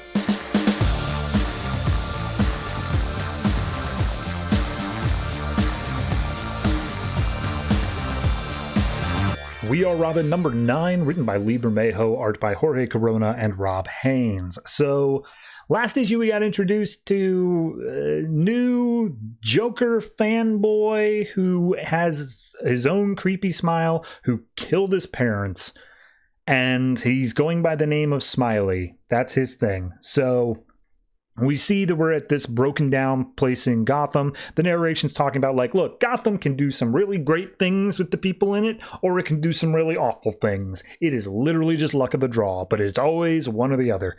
But we're in this busted down part of the town, and we see this gang has come across Smiley as he's relaxing on their turf, and he's just like, oh, you know, you look like a rich boy. How about that? Are you a rich boy gonna pay us out for using our spot? And one of them like holds back and is like, dude, he's got like a Joker grin. Like, I don't like this guy. And he's like wearing makeup. He isn't. They say he is. He isn't, but he's just like, oh, okay, all right, let me grab my wallet. And he like pulls out his wallet nice and slow as they tell him. He's like, oh yeah, don't worry about it. Oh, you said something about Joker before. Check this out. And he opens up his wallet and it's just pictures upon pictures of the Joker in there. He's like, you know, he's kind of my idol. I know everything about the guy. And he like holds it right up in the guy's face and being like, yeah, no, but like I know his soul. And then as they're focused on the wallet, he pulls out a gun and he's like, now you guys made a big mistake because I am currently the most wanted man in Gotham. They're like, psh, no way you are. And he's like, oh yeah, no, haven't you seen the news? I killed my parents. They were in the kitchen floor 2 days ago. And the one guy's like, oh wait, yeah, I've seen that news story. This guy's crazy. And they're just like, okay, well, you probably won't kill us then. And he's like, yeah, no, you don't think I will? I think it'd be fun. And I'm really all about the fun aspect of it. So he pistol whips the one guy, just starts beating the living crap out of him. And when he's finally unconscious, he turns to the other two guys who were in the gang and are just like, you know, fun isn't just like taking money from people or trying to be a big shot. Fun is about hurting people and them never knowing why. And I've been looking for someone to share in my level of fun. What do you say? So we get a, I guess, reintroduction to each of the Robins, people who came in during the Robin War arc. We open up with Izzy, who is sitting talking to her school counselor, who's like, hey, look, you can do whatever you want. Like, if you've got an idea of a career of mine, you go for it. And she's like, you know, that's not how it works. Like, I'm not able to do, like, literally anything I want. My ideal is dance, but, like, that ain't going to pay the bills. And he's just like, all right, look, fair enough. But the more so reason I'm telling you here is that you can do whatever you want, but you need to buckle down. You have missed a lot of classes, and I understand you have your family stuff going on, but, like, we might have to fail you if you don't keep showing up to class. So, like, try to make a point on that. We then see Duke is hanging out outside the school. He, of course, just found out that his parents were in a mental hospital, still recovering from Joker toxin. And as Izzy comes out, he flags her down, and she's just ecstatic to see him. She's like, oh my god, this has all sucked. Life has sucked recently, but I'm happy to see you around because all the Robins have splintered to the winds. They're all doing their own thing right now. And that's what they talk about to start with, of like, yeah, you know, the I found my parents, but like lights are on, but no one's home. I don't know what to really do there. And she's like, oh, I'm so sorry about that. And they talk about like, you know, oh, Dax and Dre, they're off doing their own things. Apparently Dax message saying that he's got a surprise that he wants to show everyone. And then there's Rico, who's also just still bouncing around. And we cut to Rico, who sees them, Izzy and Duke, down on the street, and she tries to flag him down, tries texting Duke to get his attention. But then she sees Duke like pushing Izzy's hair behind her ear, and she all of a sudden gets real recoiled and like steps into a shop just to catch some air, like stay out of it. However, as she steps in, this dude comes in and starts just harassing racist comments towards the shop owner. And he's just like, oh, look at this, another terrorist running an American store. And he's just like, maybe you want to leave my shop and shop somewhere else. He's like, nah, shut up and give me my smokes or I'll kick your ass out of my country. And Rico is already pissed, but then he says something like, oh man, all you'd want to do is blow things up. You're worse than the Robins. And she throws a soda at his head, then bashes him with an elbow, kicks him in the crotch, and then starts like threatening to break fingers. And the shop owner's like, kid, you might want to leave my store. So then we cut to Dax, and Dax's whole thing is he's trying to get the Batman tech working. And last time we saw he was working on trying to get the grappling hook smaller. It looks like he did. And as he's running across rooftops, he reaches a point where he needs to use it. He fires up his gun. It launches on. He takes a leap and it doesn't break. So he's like, all right, cool. Now I just got to work on the retraction. And he presses a button and it starts pulling him up to the top of the roof and everything works out. He's like, oh my God, Dre's going to lose his mind. Cut to Dre, who... he just has trouble at home. I don't know if it's his mom who's dating other people or his dad is dating other people, but regardless, a parent is like, oh, you know, you got leftovers in the fridge, have fun, bye. And he's left home alone listening to the news talk about John Bender Jr., aka Smiley, and like the horrible things he did and how he's wanted by the police and how his sister ended up finding the parents' bodies and all this stuff. So we cut down an alleyway where there's a lovely couple and a small boy making their way down. And wouldn't you know it, trouble, crime, one could say, in this alley. We see that Smiley's shown up. He's now got actual like Joker, like a blazer and like the makeup and all that stuff on. And as he comes up to the kid, he's like, oh, just look at that face. So perfect. Look at this, a perfect family. And the dad steps up. He's like, oh, look, if you, I got my wallet here. If you want it, you can take it. It's like $60, not a lot. And he's like, are you crazy? We don't want your money. We just don't want you to fall in that hole behind you. Isn't that right, boys? And everyone else starts laughing. And he's like, what? There's no hole behind me. He's like, yeah, no, it's a huge hole. Don't want you. It looks pretty deep there. And he's just like, look, if you want my wallet, you can have my wallet. Just don't hurt my family. Like, you're being crazy. And he's like, crazy? No. This is Gotham. And then he does a Sparta kick. I feel like that was dated even for the time. But regardless, he does it. And everyone, they don't even laugh. They just say lol as he kicks this guy down to the ground and seeming about to beat the crap out of him. So in jumps unnamed vigilante, but it's Dax. It is clearly Dax who comes in. He just starts laying down the herd. He's wearing this mask. At least I think it's Dax. I don't know, it might be Dre now that I'm thinking about it. But regardless, he comes in and he beats up some of the other Joker kids. Clowns? I don't know what they want to be called. But regardless, Smiley pulls out a gun and just aims it right at him. And he's just like, oh, yeah, you punk-ass vigilante wannabes. You're not one of the stupid Robins, and you're definitely not Batman. He's like, no, I'm something new. So at that point, we see, you know, he doesn't have a way to get out of this. He's held at gunpoint. And the guy's just like, your mask looks stupid. And he's like, well, at least I'm not hiding behind like makeup. Like my mask is here to show people who I am. I was like, what are you talking about? Like everyone can see my face. I'm not hiding behind makeup. They all know who I am. You're the one who's hiding. But turns out this was all at least a little bit to distract him, where the kid comes up and that narration plays of Gotham will make the best out of people or the worst. Kid comes up and bites Smiley on the back of the ankle, distracting him long enough for vigilante, Dre or Dax, whoever it is, to come in and just beat up the guy long enough until the cops arrive. So the cops come in, everyone splits, but at least everyone lived. And as he's up there at the top, we see, once again, cutting around to everybody. Rico's a bit upset. Dre's looking at his, I guess it is Dre then. Dre's looking at the family. Dax is looking at his guns. And the Joker gang is going off to cause more mayhem and violence, a la Clockwork Orange. I like it. I think it's a solid character choice. I like this Smiley character and how he's going to interact with people. I appreciate that it's not just the Joker again, because it would be so easy to fall into this trap of, okay, we've got these kids and we want to give them a Joker. And so you get this someone who's just sheer chaos and whatever else. No, you get this guy who wants to attribute meaning to the Joker. You want this guy who thinks that he gets the Joker, which is just an impossible thing to do. And so you have him doing things that are a bit more in line with his own personal philosophy, but ascribing it with like Joker aesthetic. And I think that's a solid way that probably the character is going to break down by the end, is pointing that out and being like, you're not the Joker. You're not even close to him. You're just a kid who's messed up in his own ways.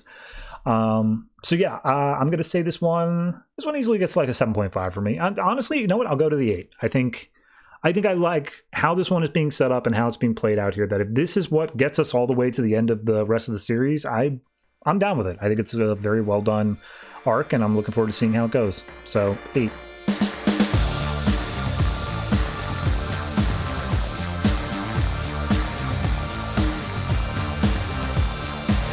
Justice League 3001, number 9, written by Keith Giffen and J.M. DeMatteis, art by Scott Collins. So, last issue, we had Lady Styx take in young little Terry Magnus, who had been lobotomized, and turn him into something. This issue, we find out that something is Justice League 3000's version of Eclipso.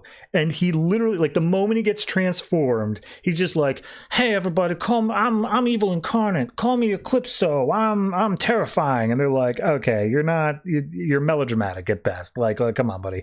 And we see Lady Styx basically turns to her personal, like, general, whatever, named Imra, and is like, okay, look, I'm not sure this worked out, but like, if he has the ability to help me take down the Justice League before they spark hope in the masses or whatever, then use him, do it. Like, he's going to be fine here. Like, help him do what he's got to do. And Imra's like, I'm able to read his mind. I think that he's an idiot. I think he's like the dumbest thing possible. He's weak. He's pathetic. And he's like, no, I'm not. I'm a Eclipso. I am the darkness. I am evil. So we cut over to Takron Galtos, where Supergirl is looking all brooding out of the sea, and Ice comes up like, hey, what's up? And she's like, I shouldn't have sent Batgirl, Wonder Woman, and Flash out to go do that stuff on Cadmus World. It's too dangerous. And it's like, nah, they'll be fine. They'll handle themselves. Don't worry about it. We then cut over to Cadmus World, where they arrive. And immediately Wonder Woman, like, they're looking around, they're like, this can't be right. This place is a wreck. Like, nothing is built here. And she's like, nope, this is it. I teleport us to the right place. And how dare you doubt my abilities as a teleporter in the Batgirl costume? And she like does a half-ass threat to Wonder Woman, and Wonder Woman just like spins her around, and she's like, I don't appreciate threats.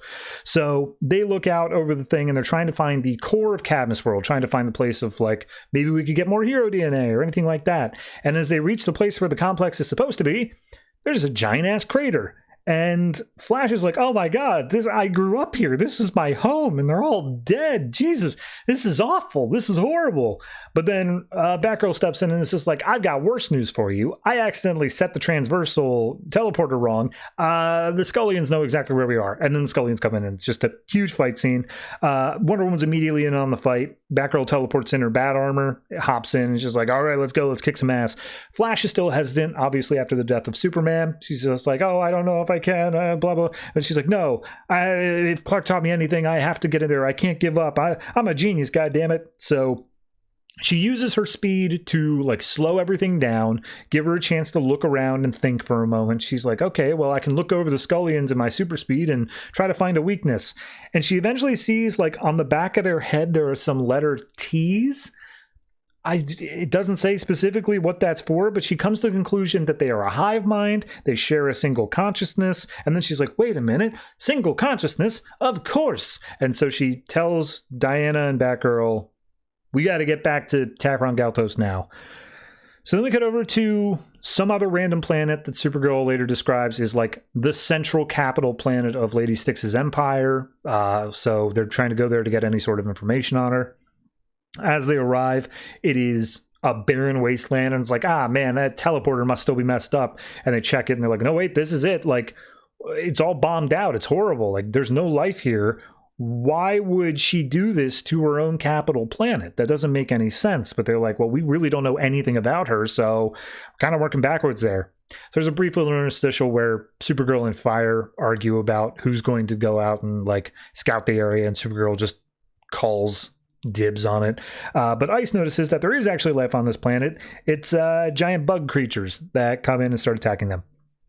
We then cut back over to Styx and Eclipso, and Eclipso's just like, I'm Eclipso, I'm evil, I'm the darkness that you fear. And Imra's like, yeah, okay, look, buddy, you are annoying at best, but I am loyal to Lady Styx. She told me to let you do what you got to do, so if you want to command the Royal Guard, that's what you're going to do. And he's just like, oh, Royal Guard, that sounds good, but I can see that you don't trust me, and that's right. You shouldn't trust me. I'm a rebel. I'm edgy like that.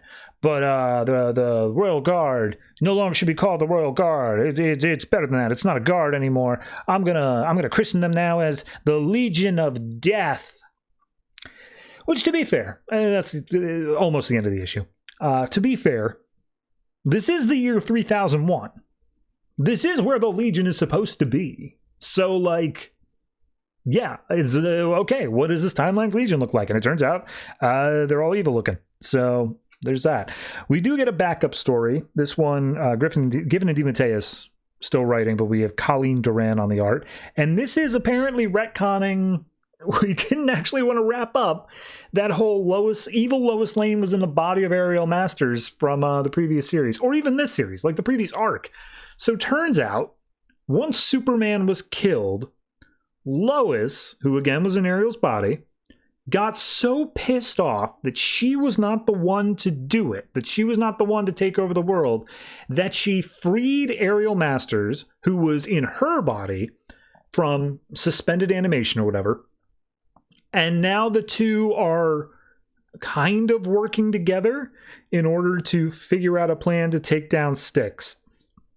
And it's like 4 pages, and a lot of it just comes down to Ariel pointing out, like, but you're evil. Like, you suck. And she's like, no, I just hated Superman. The rest of the Legion of Doom or whatever, they're the ones who took out the rest of the people. I just wanted Superman.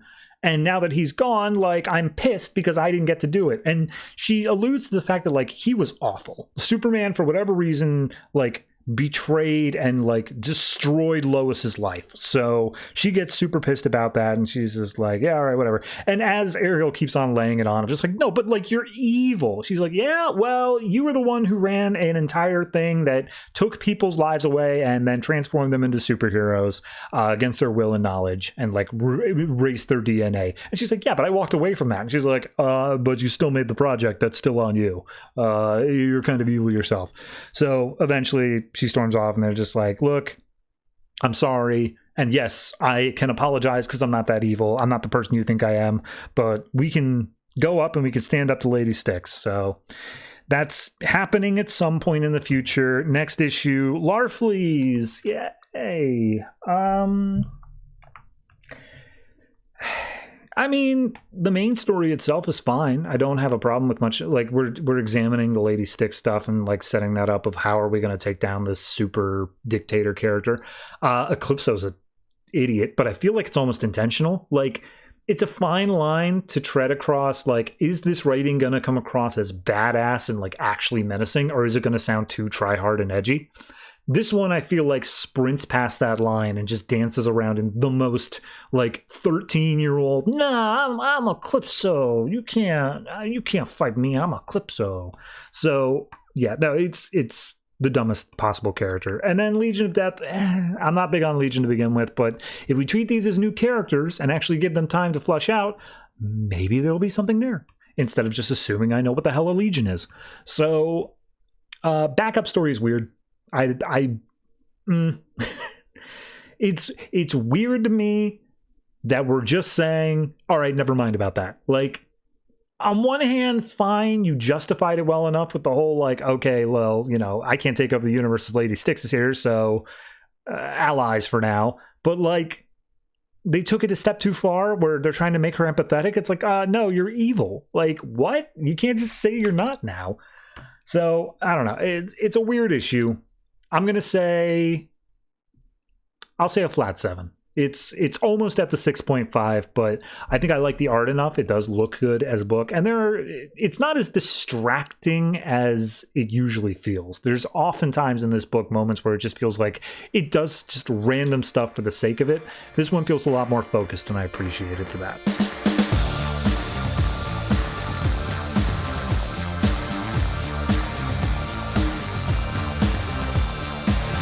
Batman and Robin Eternal, number 20, written by Tynion and Snyder, art by Tony S. Daniels. So this one feels like kind of what the whole book was building up to. I really appreciate this issue. So previously we got the confirmation of, like, Mother chose Harper Row, and then Batman had to make a choice. Because Harper's mom has been killed and she is effectively an orphan because she has a deadbeat dad, would he do what Mother wanted from the start and let her in and, like, be the new Robin? So we open up this one where Harper, her mother has been dumped at her doorstep, and she saw it like 2 days ago. She's just been in a state of shock ever since then. Her life has been torn apart and she doesn't know what to do.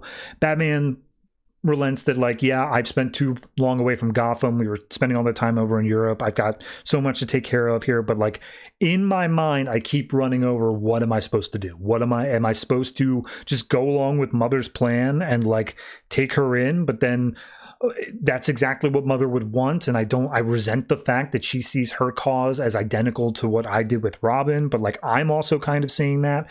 But the more I look at Harper's files and the more of, like, who she is as a young girl, she's got, like, straight A's. She's incredibly talented. She's all these things that would make for the perfect Robin. Like, Mother did choose well here.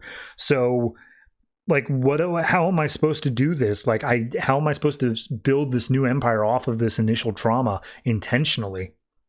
And as they go around town beating up a bunch of people, doing Batman Robin stuff, we see Batman and them get back to the cave, and he tells Robin, hey, I've got a few loose ends I need to go back to Europe for. You're going to keep track of Gotham. And he's just like, we literally tied everything up, like, with actual rope when we deliver them to the authorities. What more is there to do? And he's just like, just a suspicion. I just need you to keep an eye on things here. Also, Superman's going to fly over every 15 minutes, so don't worry about it. And he's like, is this just how Batman takes a vacation? Like, you're going to go to some swanky, fancy mansion out in Eastern Europe or something like that, out in the mountains? And he's like, no, not exactly. Cut to Eastern Europe, swanky mansion out in the mountains. And Bruce arrives as Bruce in a sports car. And we see this woman welcome, saying, like, oh, hello. It was wonderful to have you here. I'm glad that you can make it. We often have socialites and celebrities stop by here because this place is a place of serenity. It's a place to get away from all the troubles of the world. And now Bruce Wayne is here, and you look much better than that guy who played the pirates in those movies. He was here last week. Ha ha ha. So he walks in and he's like, yeah, you know, I am kind of looking for peace of mind. I've been looking around this region for the last week, and I've been looking for something to put my mind at rest. I have a feeling you could help me with that. And he's just like, if you're trying to ask me something, just ask it, man. Don't do these euphemisms. He's like, I want to hear the story from 50 years ago about a woman covered in scars. And she's like, how did you find me? And we see a montage of him beating the crap out of a bunch of people. He's like, I've got my ways. So she's like, look, I can't. It's traumatic. And he's like, I just need to hear it once. She's gone. I saw her. Like, I saw her in the autopsy. She's dead. And she's just like, all right, fine, I'll tell you. And we just get Mother's backstory, where apparently there was a little country called Gardevia. It stayed neutral throughout, like, all the conflicts of the area, all the border disputes and whatever. And all the people in there, eventually, one of them, a member of the Presidium, a member of a certain, like, rising group or something was found poisoned, and that gave the Red Army enough to come in and invade this tiny little country or town or whatever it is. So as the Red Army has, like, the town, the country has effectively allowed them in, it has welcomed them in as to not cause greater tensions or anything like that, because, again, neutrality. We see that there was a young woman who has been forced into indentured servitude because her parents had a lot of bad debts, and this young girl was providing food and drinks for various members of the Red Army. She gets up to a general, and she's like, the paranoia at this place, because, like, being a neutral country meant there were spies everywhere. Everyone was listening out for, like, someone to slip, to say something. And this girl just wanted to give things a little push. So we see that she fed this general some poisoned food, theoretically. It's never actually confirmed as that. He starts choking. One of the other guys is like, oh, you Gardevians poisoned him again. I got more poison. An old woman steps up saying, like, no, he's only choking. Here, I can help him. And they say, no, step back. And they just open fire into this crowd. Dozens are dead. Hundreds are dead. And we see the girl goes running throughout the entire city. It's just the Red Army executing everybody on sight. Like, it's bodies littering everywhere. Eventually, she comes across her parents, who are being held at gunpoint. Her father locks eyes with her and says, girl, run. And they're shot down as well. She manages to hide long enough for the army to continue going out through the town. She makes her way over to her parents, and she's just, something in her in that moment broke. Her life was over. She could feel nothing. And so she laid down on top of her parents, barely breathing. Eventually, the Red Army came through and made sure everyone was dead. And so as they came up to corpses, they were stabbing them with bayonets. This young girl got stabbed 7 times, didn't blink, didn't flinch. And eventually, when the army went away, she stood up, knife in hand, no longer a girl, but now a woman who is ready to tell her own story. That night, she slept into the soldiers' quarters and slit every single one of their throats without anyone ever noticing. She left, and she went to start a new life. And we cut back to Bruce, and Bruce is like, how did you hear this story? And she's like, well, you found me. You already know the answer, but, like, fair enough, I'll tell you. Turns out that she went to, that town was only a few miles away from the place where she was growing up. This woman found her covered in blood, and she was like, oh, I just wanted to help her. I brought her in. I saw something in her eyes. When she was caught of having this other girl in the house, her father beat her, and then all of a sudden, the woman who became mother eventually snapped and just killed the parents and was just like, hey, I'm freeing you. You don't have to live under their fear or anything like that. You deserve better parents. In fact, I could be your mother now. So Bruce is like, okay, all right, I'm sorry for making you relive that. And she's like, yeah, I'd like you to leave. This is a place of serenity, and you did not bring that. And he's like, no, but, like, for real, she's dead. No one else is ever going to have to go through that.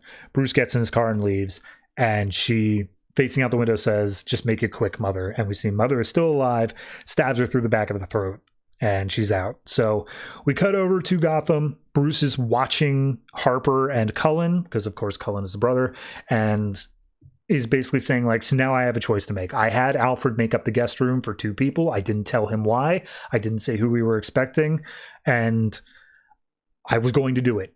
But then I pictured her at the top of the stairs to the Batcave, and she would eventually become Robin, and she'd be training like Dick. But then it's exactly the way Mother would want everything to turn out. And every day in the manor, I would have to make a case for Mother being right. Like, I'm allowing this. I'd have to say that, like, her way of doing things is the right way.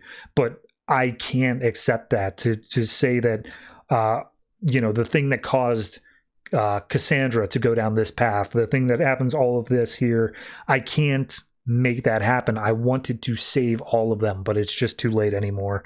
So he basically says Harper's real life will be hard, but I don't think that she's going to have to do it alone, but I think she can do it without me. And we see that he's kidnapped Harper's dad, is dangling him off a building, and says, hey, I've looked into you. I know that you go out and you act as like a thug for Two-Face or Penguin whenever the need arises. That stops now. Tomorrow you're going to go out for a delivery job, and you're going to get that job, and you're going to be the best goddamn parent for your kids that you could possibly be. And he's like, oh, they don't need me. They just need their mother. And now she's gone, and they deserve better than me. And he's like, yes, Yes, they do.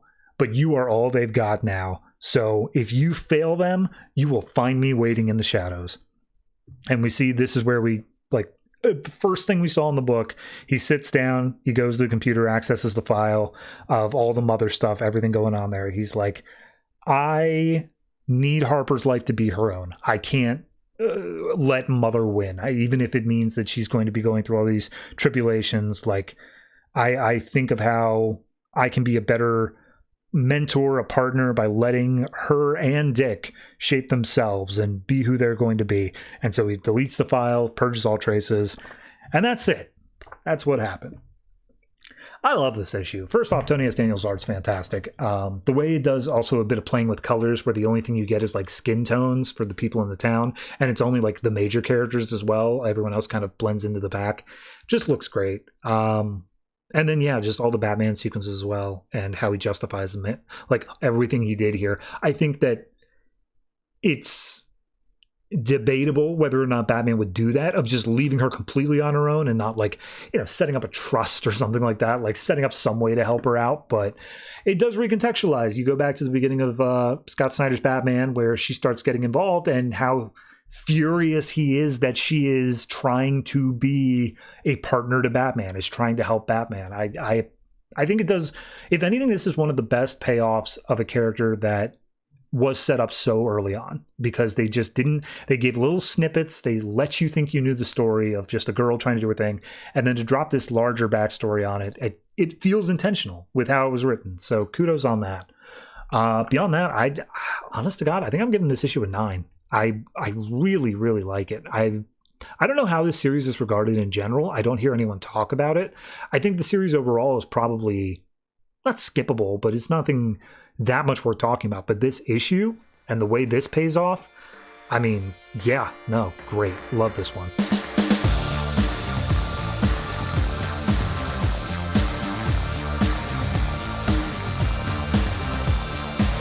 And that's it. That is all the comics that came out from DC Comics this February 24th, 2016. And again, really want to make it clear, I will not be releasing an episode next Tuesday, because I'm instead releasing an episode next Monday. Look at you. You only got to wait 6 days for another helping of this. Yeah, no, I question whether or not it's worth it. I know that YouTube rewards stability. It rewards predictability and schedules and stuff like that. But screw it. I made up my mind 5 years ago, and I've been doing it ever since. So yeah, that's how we're doing this. Anyway, let me tell you what's coming out next week. Very light week. Very happy to have it. We have, in roughly alphabetical order, Batgirl, Batman Beyond, Green Lantern, Midnighter, Omega Men, Swamp Thing, and our weekly series, Batman and Robin Eternal, still keeps trucking on. So yeah, light week. Maybe I'll do something special. Doubt it, but I could, because we are also entering our 50th month. If you follow my completely arbitrarily put together thing where I skipped over like 3 or 4 months for the sake of events. So 50th, we're starting to get there. Yeah, again, it's been a long episode. I kind of want to just wrap this one up, but it's insane how fast we're bearing down on the end here, and I am simultaneously dreading and yet looking forward at the same time. So I don't want to get all gushy yet. I got 15 more episodes to do to get there, but if you have anything you want to say in terms of the comics we talked about last week, or getting gushy yourself, feel free to put them down in the comment section down beneath this YouTube video. If you're not watching the YouTube video, where are you?